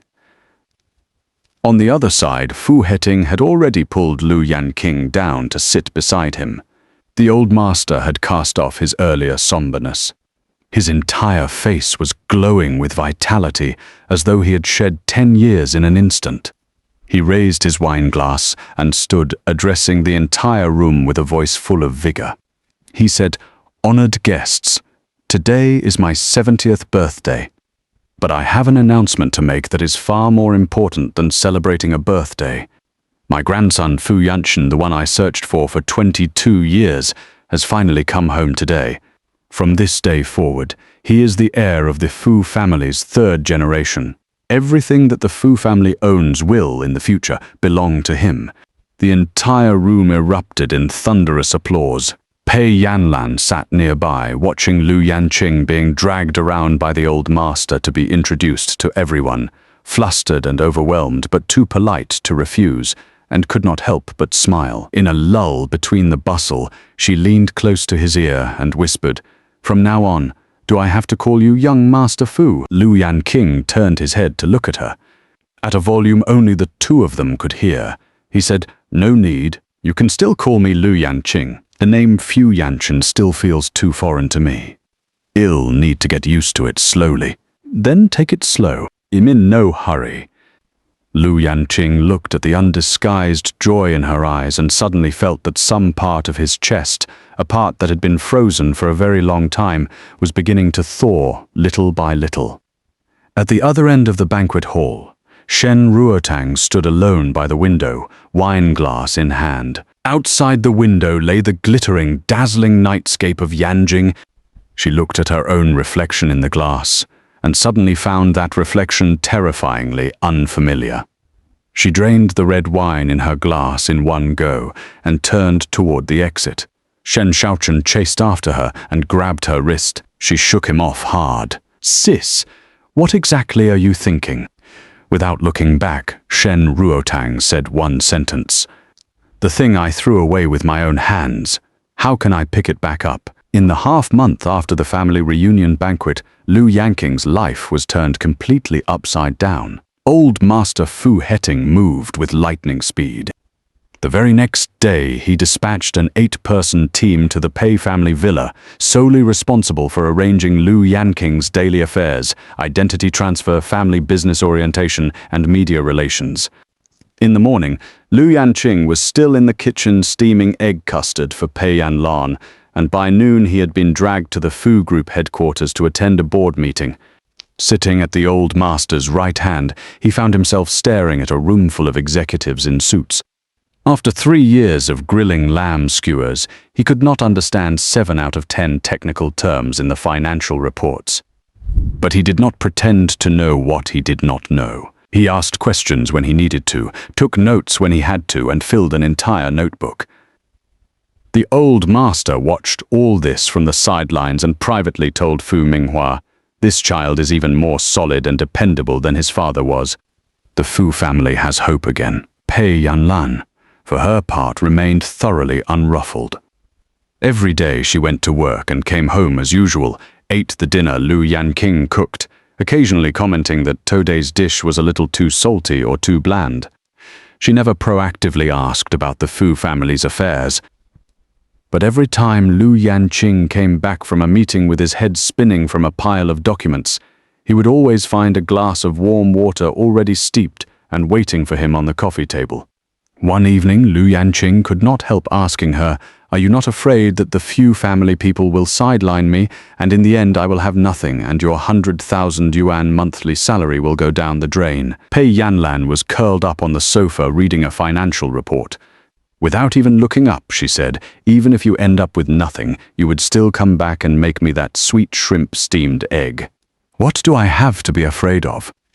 Lu Yanqing stood frozen for a long moment, then turned around and went into the kitchen to pre-soak the soybeans for the next morning's fresh soy milk. Just as everything was moving in the right direction, the Shen family ran into trouble. The news was brought home by Pei Yanlan. She came back from work and placed a financial evening paper on the dining table. The front page headline was bold and black: Shen Group's capital chain snaps, multiple projects under construction halt, Shen Yanqing rushes to sell overseas assets to plug the hole, market confidence plunges to freezing point. Lu Yanqing brought the dishes to the table and swept a glance at the headline. He said, "How did it happen so fast?" Pei Yanlan picked up a piece of sweet and sour spare ribs with her chopsticks, finished chewing, and then said unhurriedly, "The Shen family expanded too aggressively these past few years. They acquired too much land and leveraged themselves higher than anyone else. Before, the banks were willing to roll over their loans because the Shen name still carried weight. But after that night at the birthday banquet, the news that you were recognized as a grandson of the Fu family spread through every circle. Everyone knows that the Shen siblings humiliated the Fu family's direct grandson right in front of his face. Tell me, which bank would dare show the Shen family a friendly face now?" Lu Yanqing put down his chopsticks and did not speak. Pei Yanlan glanced at him and said, "If you are feeling uncomfortable about this, just say so." "It is not that I feel uncomfortable," Lu Yanqing said. "I just find it a bit ironic. When she stood in front of that fleet of Rolls-Royces and called me a caretaker, she probably never dreamed that one day I would become the very piece on the board that decides the Shen family's fate. You are not a piece." Pei Yanlan's tone suddenly turned serious. "You are Fu Yanchen, and you are also Lu Yanqing. Neither identity makes you anyone's chess piece." Lu Yanqing smiled, picked up his chopsticks again and placed another rib on her plate. Shen Ruotang came much sooner than Lu Yanqing had expected. That night, a heavy rain was falling. Lu Yanqing had just returned to the Pei family villa from a meeting at the Fu Group and had not even changed his clothes when the front gate security system lit up. On the screen stood a woman outside the main gate, soaked to the skin. She had no umbrella. The rain had plastered her overcoat to her body, and strands of hair clung to her cheeks. The security guard's voice came through the intercom. "Sir, there is a Miss Shen here asking to see you." Lu Yanqing stood in front of the screen and watched for a few seconds. Then he picked up an umbrella and walked out. Outside the carved iron gate, Shen Ruotang stood there alone. No car, no driver, no bodyguards. She wore a beige trench coat, so drenched by the rain that its original color was no longer discernible. Her high heels were caked in mud and water. She looked utterly bedraggled, like a cat abandoned in the storm. Lu Yanqing had known her for 5 years and had never seen her in such a state. Shen Ruotang saw him walking toward her holding an umbrella, and a flicker of light passed through her eyes. She leaned forward slightly, as if wanting to say something but swallowing it back. Lu Yanqing held the umbrella over her head. Standing this close, he could see her lips trembling, though he could not tell if it was from the cold or from something else entirely. Shen Ruotang spoke, her voice low and hoarse. She said, "Yanqing, help me." "Help you with what?" "You must already know about the Shen family by now. My grandfather has liquidated every asset he could, and it is still not enough to plug the capital shortfall. The banks refuse to roll over the loans. Our business partners are lining up to terminate contracts. If this continues, the Shen Group cannot hold on for more than 3 months." Shen Ruotang raised her head and looked at him. Her eyes were red, and it was impossible to tell whether it was rain or tears. She said, "Yanqing, you have a voice in the Fu family now. Could you speak to old Master Fu, ask the Fu Group to take a stake in the Shen Group, even if it is just bridge financing? If you are willing to say the word with your position now, the old master will surely listen." Lu Yanqing's hand holding the umbrella did not waver. He said, "So this is the reason you came here today." Shen Ruotang bit her lip, then suddenly stepped forward and reached out to grab his wrist. Her fingers were ice cold, her knuckles sharp and prominent, but the grip she had on his wrist was fierce, like a drowning person clutching at the last piece of driftwood. Her voice took on a tearful edge. She said, "Yanqing, it is not just that. I came today because I also want to say something else. Go ahead. If you are willing, we can start over."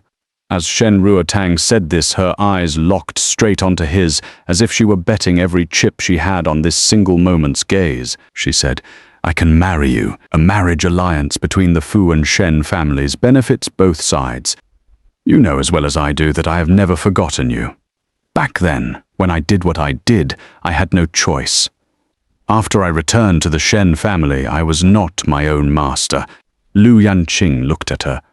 He did not pull his hand away, nor did he respond to the look in her eyes. He simply asked, very calmly, "What exactly was your hardship?" Shen Ruotang's lips quivered. She said at that time I had just been acknowledged by the family. Everyone in the Shen household was watching my every move. If I had not acted ruthlessly, I would never have been able to gain a foothold. Zhou Yubai was my grandfather's arrangement. I had to bring him with me. I had to draw a clear line with you. The words I said that day were not what I truly felt. I simply had no other way. Lu Yanqing tilted the umbrella a little further in her direction, leaving half his shoulder exposed to the rain and soaked through. He lowered his head and said, in a voice that was remarkably gentle, "Ruotang, turn around and look at that gate."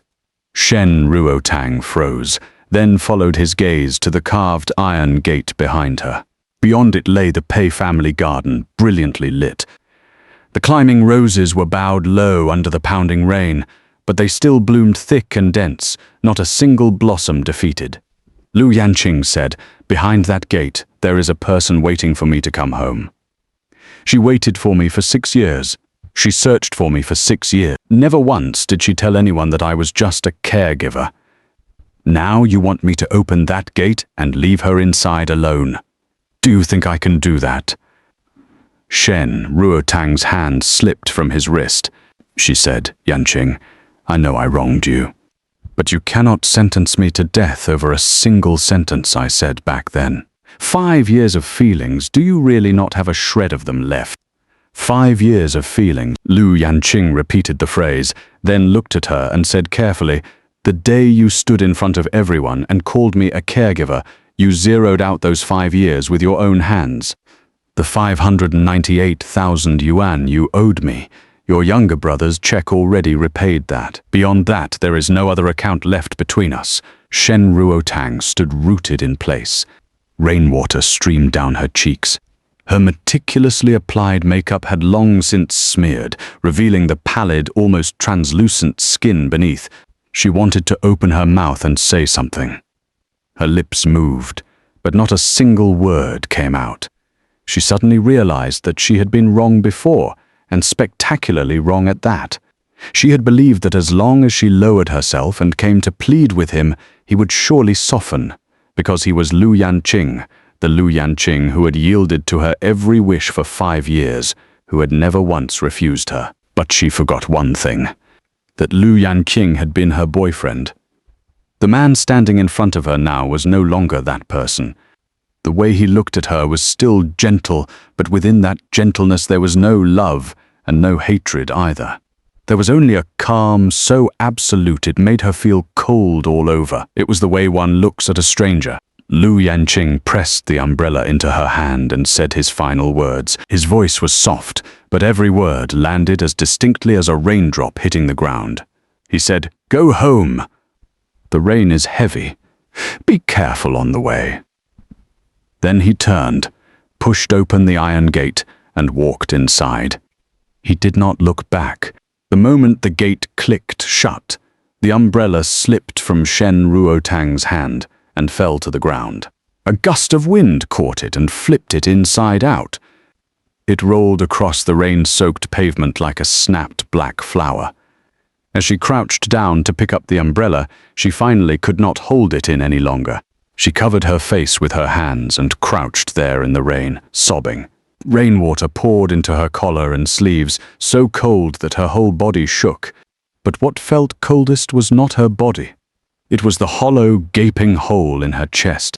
It struck her all at once that in those 5 years, every time she had thrown a tantrum, Lu Yanqing had been exactly like this. He would hand her the umbrella, drape his jacket over her shoulders, give her the better share of everything, and then walk away in silence, himself drenched in the rain.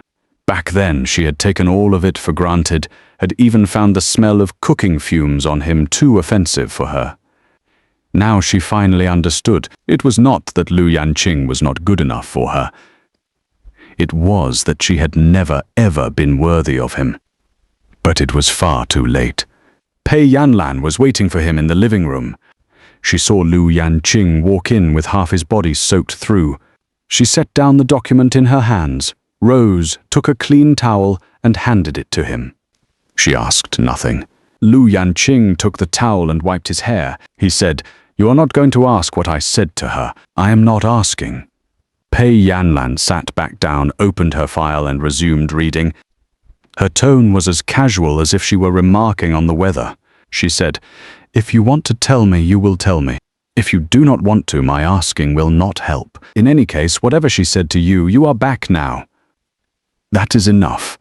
Lu Yanqing stood in the middle of the living room, the towel clutched in his hand, watching the woman quietly reading documents on the sofa. He felt something knock hard against his ribcage. He thought to himself, this is probably the one. 3 days after Shen Ruotang left, the Shen Group's stock price hit the limit down day after day. Shen Yanqing issued a public statement announcing the sale of the family's last 3 overseas assets to cover the funding gap in their domestic projects, but it was a single drop in a bucket. Financial media began running headlines like the fall of the Shen Empire. People in their circles whispered privately that the Shen family's great ship probably would not survive this quarter. Pei Yanlan pushed her tablet aside and said to Lu Yanqing, who was stir-frying vegetables in the kitchen, "Shen Ruotang threw Zhou Yubai out." Lu Yanqing's wrist paused mid-flip of the wok. He said, "When did this happen?" "Yesterday. I heard she packed up every single thing Zhou Yubai owned and shipped it back to his hometown. She also ordered the legal department to investigate whether he had padded any expenses during his sinecure at the Shen Group." Zhou Yubai posted a long rant on social media calling her ungrateful and ruthless, a classic case of burning the bridge after crossing the river. It got very ugly. Lu Yanqing scooped the stir-fried garlic broccoli onto a plate and said, "That is just the way she is. When she needs someone, they are a treasure. When she does not, they are weeds. Do you not feel sorry for her at all? No. Everyone has to pay for the choices they make. She is no exception." Pei Yanlan did not say anything more. She picked up her chopsticks and began to eat. 2 more days passed. Shen Shaochen posted a cryptic social media update. It read, "Some people forget who they are the moment they get a taste of power. Wait until the tide goes out, then you will see who has been swimming naked." The accompanying photo was a shot of a barbecue stall, angled deliberately to look grimy and unappealing, clearly meant to smear. But less than 2 hours after it went up, he deleted it himself, because the comment section had exploded. Every single comment was cursing him, mocking him for still having the spare energy to throw shade when his own family was on the verge of collapse. But when Lu Yanqing saw the screenshot, he still felt a small, unpleasant pang. Not because of Shen Shaochen's mockery, but because of that photo of the barbecue stall. That was the stall he had worked at for 3 years. The photo even captured the price list he had handwritten himself with the crooked, lopsided characters for lamb skewers. That was his former life. He was not ashamed of it. But having it used as a weapon to attack him still stung a little. Pei Yanlan saw him staring blankly at his phone and leaned over to glance at the screen. Without a word, she picked up her own phone and made a call. Half an hour later, Shen Shaochen received a formal legal warning from the Pei Group's legal department. The wording was impeccably professional, but the core message was blunt. "Post one more thing like that. See you in court." Shen Shaochen deleted 6 months' worth of his social media history overnight and vanished from the internet. Lu Yanqing said, "Was that not a bit of an overreaction?" Pei Yanlan said no. "My principle is, whoever makes my person uncomfortable, I will make them even more uncomfortable." Lu Yanqing looked at her utterly matter-of-fact expression and could not help but laugh. It was the most relaxed laugh he had laughed in half a month. The situation took a sharp and drastic turn on Friday night. It was already dark by the time Lu Yanqing walked out of the Fu Group building. He had spent the entire day there going over the legal documents for the inheritance transfer line by line with the legal team, and his head was swimming. The old master, concerned for him, urged him to go back and rest early, and even arranged a company car to drive him home. Yanqing had just reached the entrance of the building when a black commercial van suddenly shot out from the side. The door slid open with a screech, and two men wearing sunglasses jumped out. One grabbed his left arm, the other his right, and they dragged him into the vehicle. Yanqing's instincts kicked in, and he struggled, but the men were far too strong, and their movements were practiced, professional, as if they did this for a living. His phone slipped from his pocket during the struggle and hit the ground, the screen shattering into a mosaic of snow. He was shoved into the back seat. The door slammed shut, and the van accelerated, merging into the flow of traffic on the main road. The entire sequence took less than 15 seconds. The light inside the van was dim. Yanqing was pinned in the back seat, a man on either side of him. He could not move. But he did not yell, and he did not panic. He took a deep breath and forced himself to stay calm. Then he raised his head and looked toward the front passenger seat. The person sitting in the front passenger seat was Shen Tang. She was dressed all in black that day, a black blouse, black trousers, black flats. Her hair was pulled back into a sleek, low ponytail. She wore no makeup. Her bare face looked haggard and wan. She turned her head and looked at him. In her eyes there was weariness. There was desperation, and there was also a resolve that felt utterly alien to Yanqing. She said, "Yanqing, I am sorry. I did not want to use this method either. But you refuse to see me, you will not answer my calls. I had no other way." Yanqing tested the grip of the arms restraining him and found he could not break free. He stopped struggling and leaned back against the seat, looking at her. He said, "Shen Tang, do you even know what you are doing right now?" "I know. I am kidnapping you." She admitted it so bluntly that Yanqing was momentarily stunned. The van drove all the way to the north side of the city, stopping at the rooftop of an unfinished commercial building. This was one of the Shen Group's projects that had been halted. The building's frame was capped, but the interior was still raw concrete. The wind howled through the empty concrete frames with a low, mournful sound. The two men carried Yanqing up to the rooftop, tied him to a steel pipe chair, and then retreated to the stairwell entrance to stand guard. Shen Tang stood in front of him. Behind her stretched the expanse of Yanqing's glittering nightscape. The night wind blew her hair into disarray. She looked much thinner than before, her collarbones protruding, her eye sockets sunken. She no longer resembled the Shen family heiress from the birthday banquet, the one in the red fishtail gown holding a glass of red wine. Yanqing raised his head and looked at her. He said, "You went to all this trouble to tie me up and bring me here. What do you want?" Shen Tang crouched down to meet his eyes at eye level. Her eyes were red-rimmed, but this time she was not crying.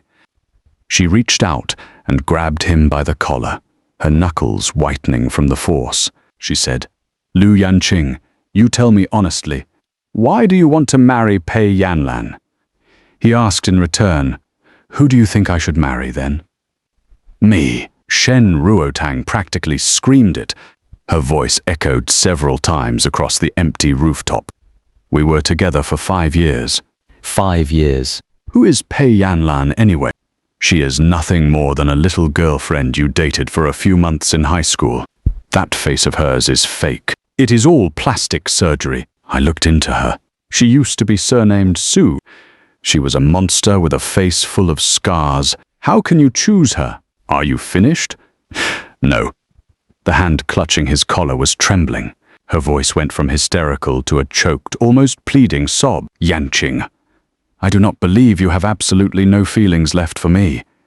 I know I was wrong. I should not have called you a caretaker. I should not have humiliated you in front of all those people. I should not have taken Zhou Yubai with me. But I had no choice. After I returned to the Shen family, every step I took was on thin ice. I was terrified of letting anyone know I had a boyfriend who grilled skewers at a night market. I did not dare." Yanqing watched her quietly, waiting for her to finish.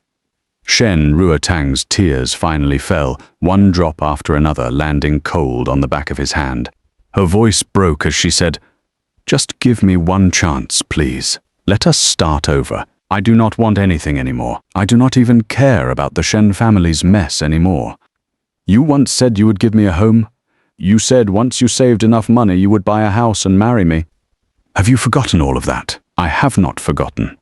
Lu Yanqing finally spoke. His voice was not loud, but each word drove into the night wind like a nail. He said, "I did say I would give you a home. But I never said that home had to have you in it. The day you chose to go back to the Shen family, the day you chose to take Zhou Yubai with you, the day you chose to tell everyone in public that I was just a caregiver, you tore up that promise with your own hands. Ruotang, you were the one who stopped wanting me first." Shen Ruotang went rigid. The grip on his collar involuntarily slackened. Lu Yanqing did not avoid her gaze. He continued, "You asked me why I chose Pei Yanlan? I will tell you now. Because in her eyes I have never been a caretaker, never been a servant, never been that good-for-nothing nice guy anyone can order around. Back in high school the whole class thought I smelled like garbage, and she was the only one willing to be my deskmate. The year my grandmother passed away, I felt like the sky had fallen on me. You walked me through that period, and I am grateful. So later, when you fell sick, whether it was real or not, I worked myself to the bone to save money for you, because I owed you a debt of gratitude. But Pei Yanlan is different. She does not need me to break my back for her. She simply, when everyone else was looking down on me, linked her arm through mine and said, 'This is my boyfriend.'" He paused. His voice was as steady as a deep, still pool. He said, "In all my life, I, Lu Yanqing, have never been held like a treasure in someone's palm and cherished until I met her again. You think she had plastic surgery, so she is not good enough for me. What about you? When you were disgusted by the smell of cooking fumes on me, did you ever stop to think whether I was good enough for you?" Shen Ruotang's hand released his collar entirely. She took a step backward, her lips trembling, unable to utter a single word. Lu Yanqing looked down at the ropes binding him, then raised his head and looked at her again. He spoke one final sentence. The voice was so soft it was nearly swept away by the wind. But what it struck in Shen Ruotang's heart was heavier than anything else. He said, "This is all I ever wanted. Just this much. You could not give it." She did. For about 10 seconds the rooftop was silent. Only the night wind howled through the unfinished concrete frame.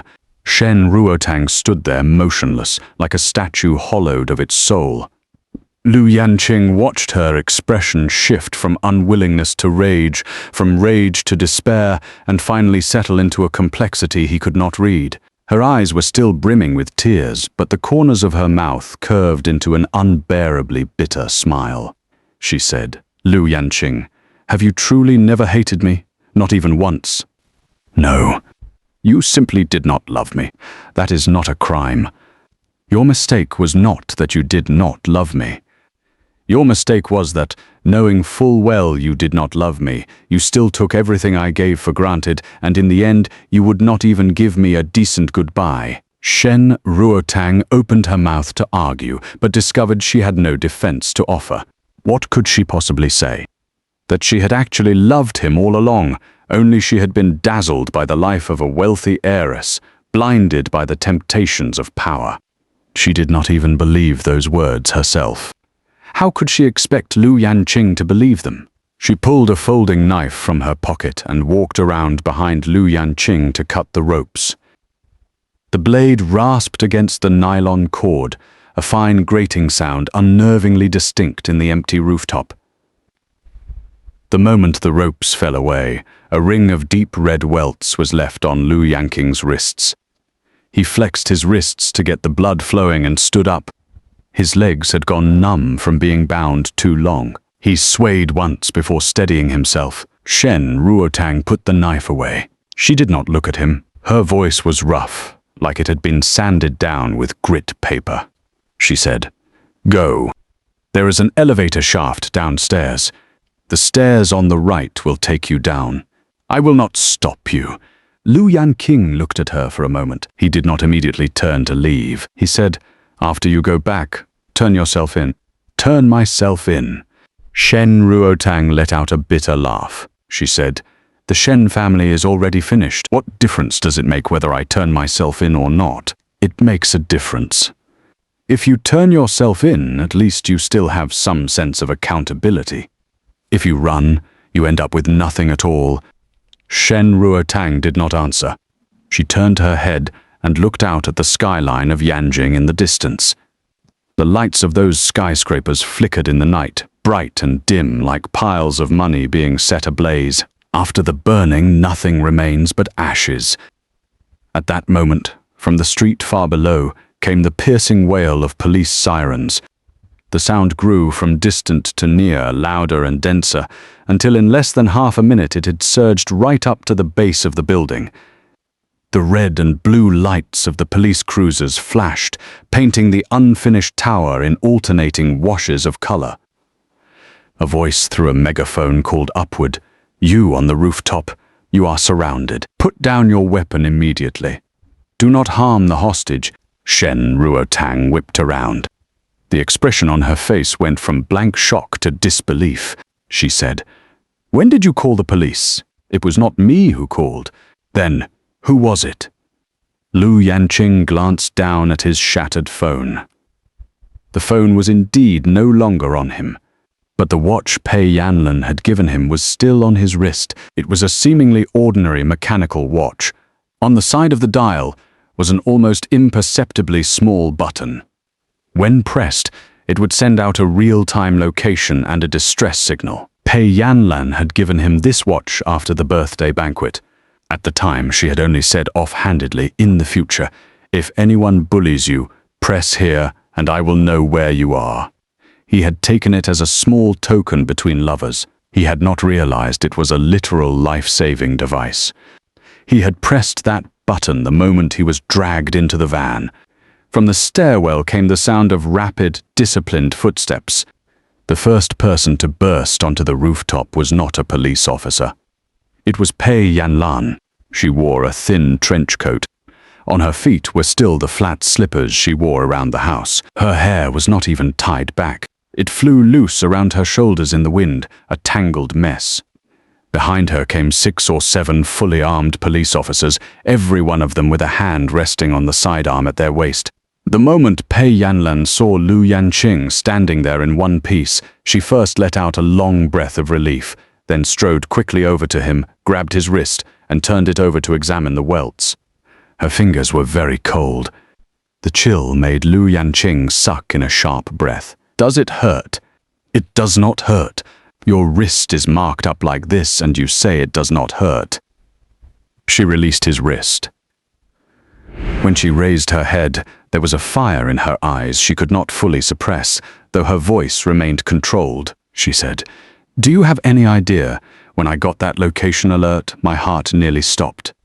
Next time, press the button earlier. Next time I will try to press it before they tie me up."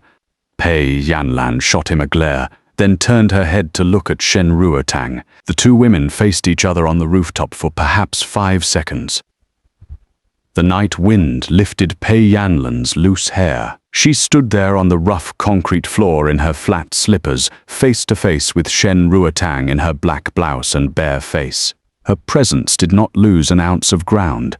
Pei Yanlan said, "Miss Shen, regarding your kidnapping of my fiancé, I will have my lawyers pursue this to the fullest extent."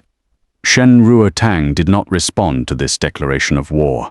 She only stared blankly at the flat slippers on Pei Yanlan's feet. They were cream-colored, printed with a cartoon cat, completely at odds with Pei Yanlan's otherwise polished and capable style. Clearly she had rushed out of the house so frantically that she had not even had time to change her shoes. She had run out just to save him. Shen Ruotang suddenly remembered that in the 5 years she and Lu Yanqing had been together, she had never done anything like this for him. She had never gone to pick him up when he closed his stall in the early morning hours. She had never stood up for him when others bullied him. She had never thrown a jacket over his shoulders when he collapsed in exhaustion on the table. She had not even left him a warm meal when he came home hungry. She had never done a single thing for him. Yet she had believed every single thing he did for her was only right and natural. 2 female officers stepped forward, one on each side, and pressed down on Shen Ruotang's arms. They began reciting her rights in routine fashion. Shen Ruotang did not struggle. She did not speak. She let the officers cuff her hands behind her back. The handcuffs clicked shut with a crisp metallic sound, like the drawing of an irrevocable full stop at the end of everything. As the officers escorted her past Lu Yanqing, her footsteps suddenly halted. A gust of night wind blew past, and she caught a familiar scent. It was not the smell of cooking fumes. It was the faint, clean fragrance of laundry detergent, completely different from the oily smoke smell that had always clung to Lu Yanqing no matter how much he washed. It took her a second to realize why. The Lu Yanqing of now was no longer that night market vendor who spent his days huddled over a barbecue grill. He had new clothes. He had moved to a new place. He had a new identity. Even the scent on him had changed, and she had not noticed until today. The 2 female officers nudged her shoulders gently, signaling her to keep walking. Shen Ruotang moved her feet forward, her head bowed, staring at the toes of her own shoes. She did not dare lift her head to look at anyone. As she was taken into the stairwell beside the elevator shaft, she turned her head for one last glance. Lu Yanqing had taken off his own jacket and draped it over Pei Yanlan's shoulders.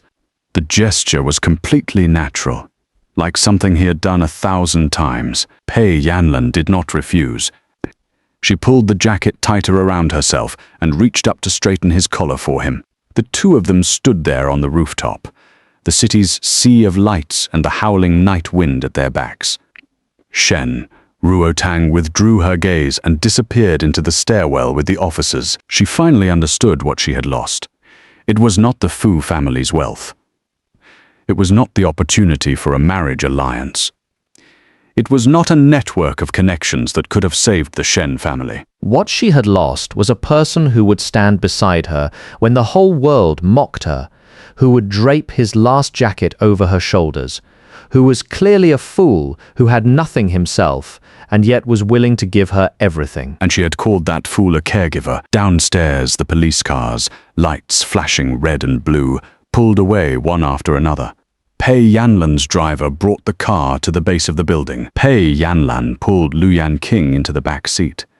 Her first instruction was not to go home, but to go to the hospital to treat the welts on his wrists. Lu Yanqing said, "It really does not hurt." "I say it hurts." "You are not allowed to argue." Lu Yanqing wisely shut his mouth. As the car drove along Chang'an Avenue, the streetlights slid past the window one after another, illuminating Pei Yanlan's profile in alternating light and shadow. She had not let go of his hand the entire time. Her knuckles were cold, but her palm was covered in a thin layer of nervous sweat. He suddenly said, "You ran out in your slippers." Pei Yanlan glanced down at the cartoon cat slippers on her feet. Her ears did a rare thing and flushed red. She said stubbornly, "These slippers are very expensive for your information." "Fine, they are very expensive." "If you laugh, there will be no late-night snack tonight." "I am not laughing." "You are laughing on the inside." Lu Yanqing did not deny it, because inside he was indeed laughing, and laughing very happily. In his 20-some years of living, this was the first time he had ever felt that being managed and fussed over by someone was such a profoundly reassuring thing. The wedding was set for autumn. Old Master Fu Hetting had originally wanted to throw a grand affair, inviting every person of note in all of Yanqing, a 3-day banquet of flowing feasts at the Fu Group's 5-star hotel. But Lu Yanqing would not agree. He said the wedding was their own, not a show for others. Pei Yanlan stood firmly on his side as well, saying rather than invite a room full of strangers to exchange fake smiles and pleasantries, it would be better to invite only the people who truly mattered and share a simple, heartfelt meal together. The old master could not win against the 2 of them together and eventually relented. The venue was set in the back garden of the old Fu family estate, a Chinese-style courtyard the old master had designed with his own hands in his youth.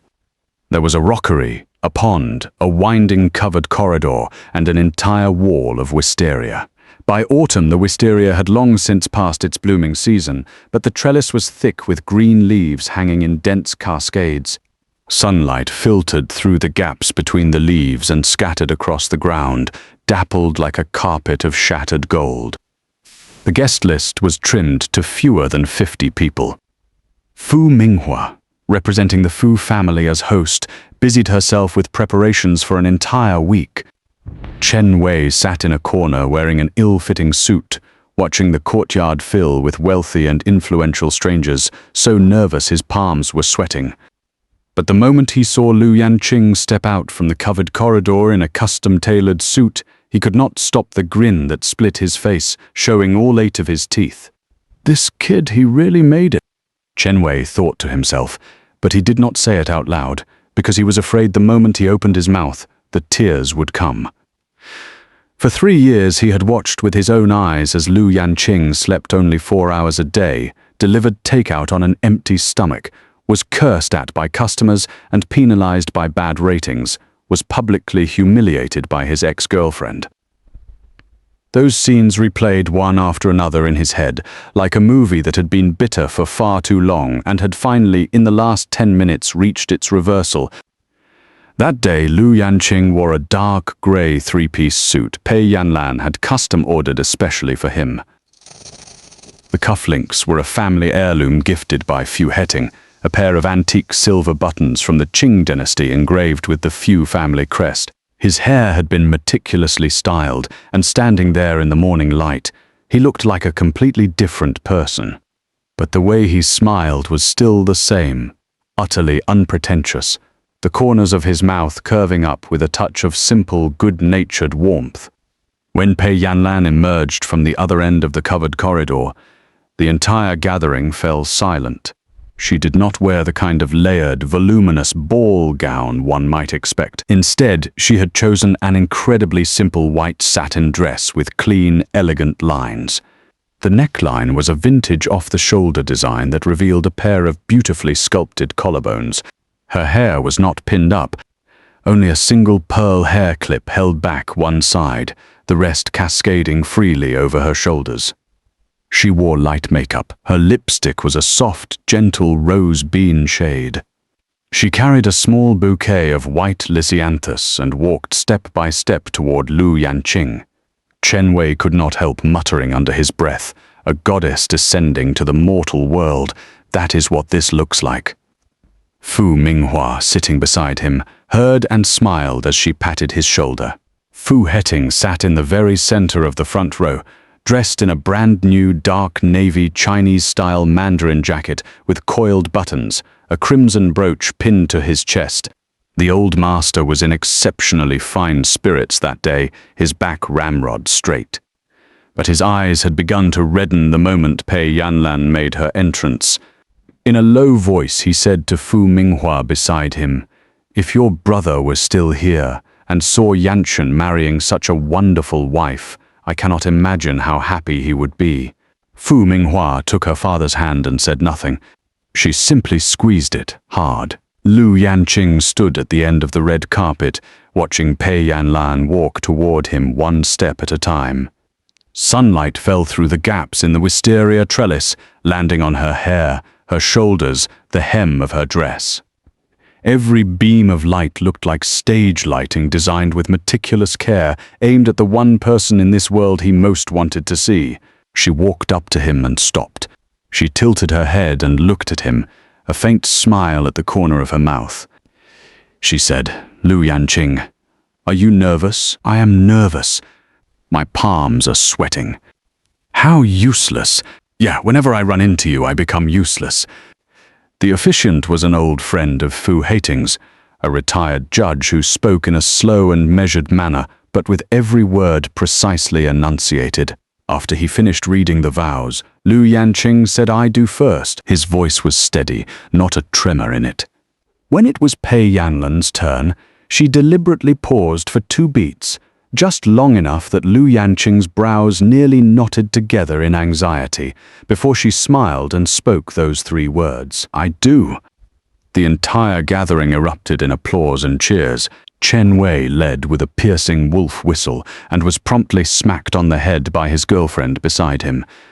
When they exchanged rings, Lu Yanqing's hand was genuinely trembling. He held the platinum ring that Pei Yanlan had custom-ordered 3 months earlier from abroad.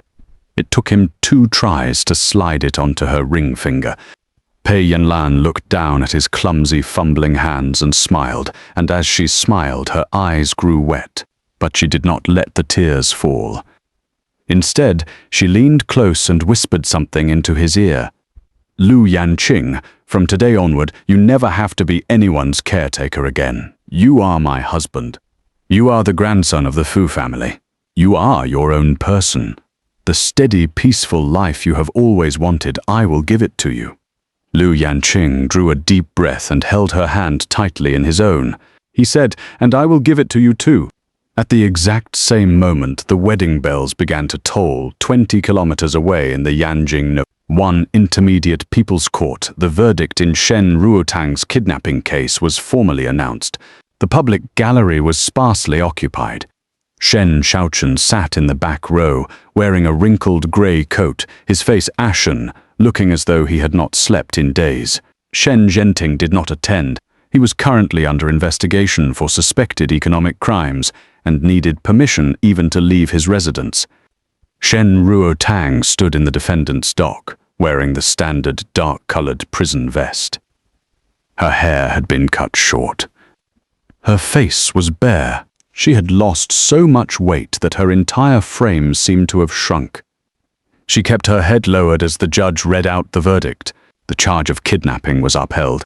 However, considering that no serious harm had resulted and that she had voluntarily ceased the crime and released the victim, the court imposed a mitigated sentence. 10 years in prison. 10 years.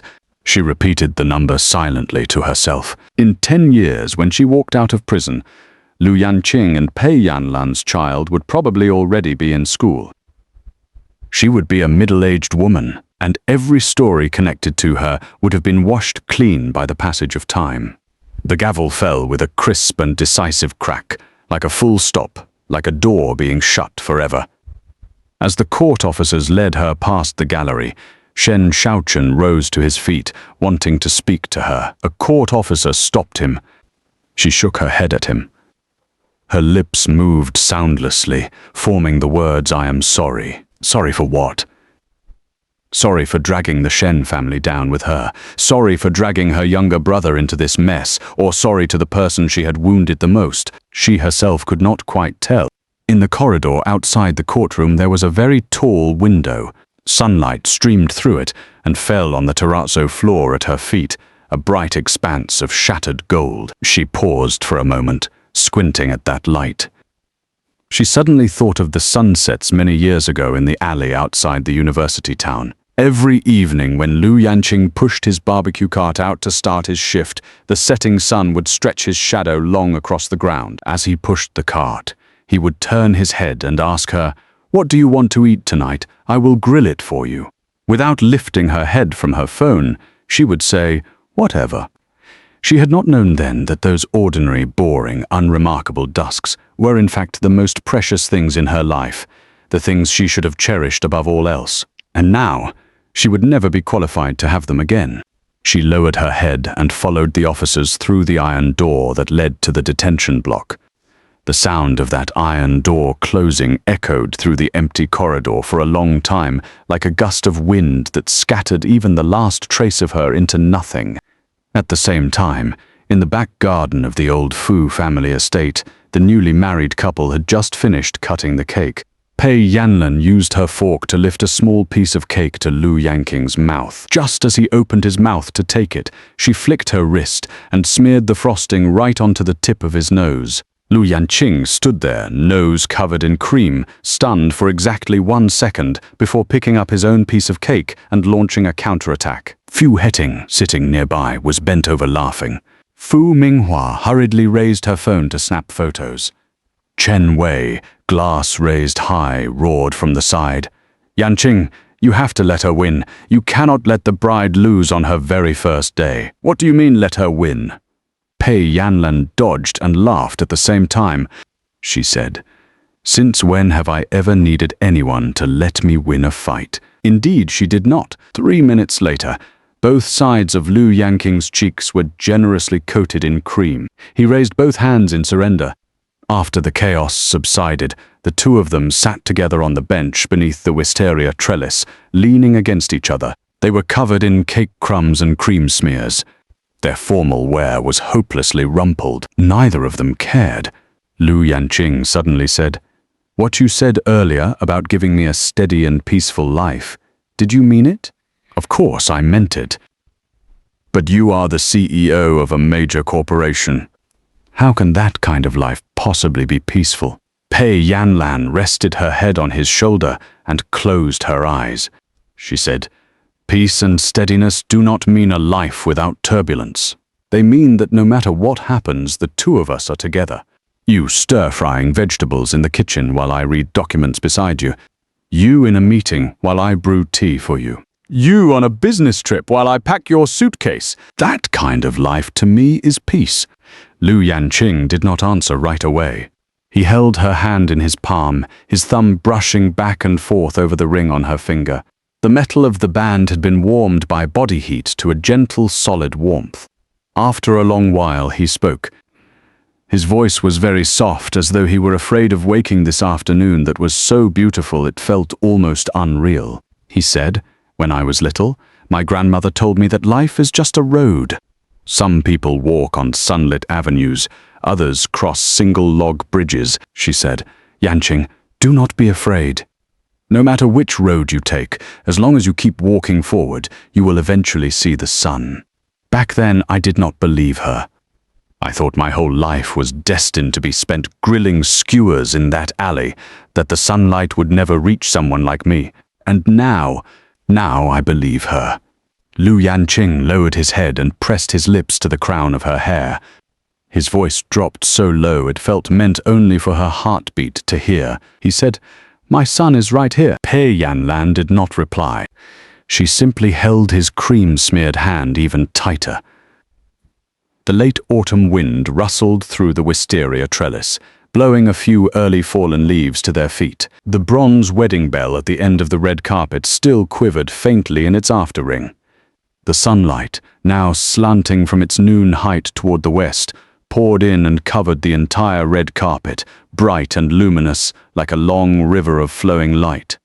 The boy the Fu family had lost for 22 years had finally come home, and from this day onward there would be no more darkness in his life.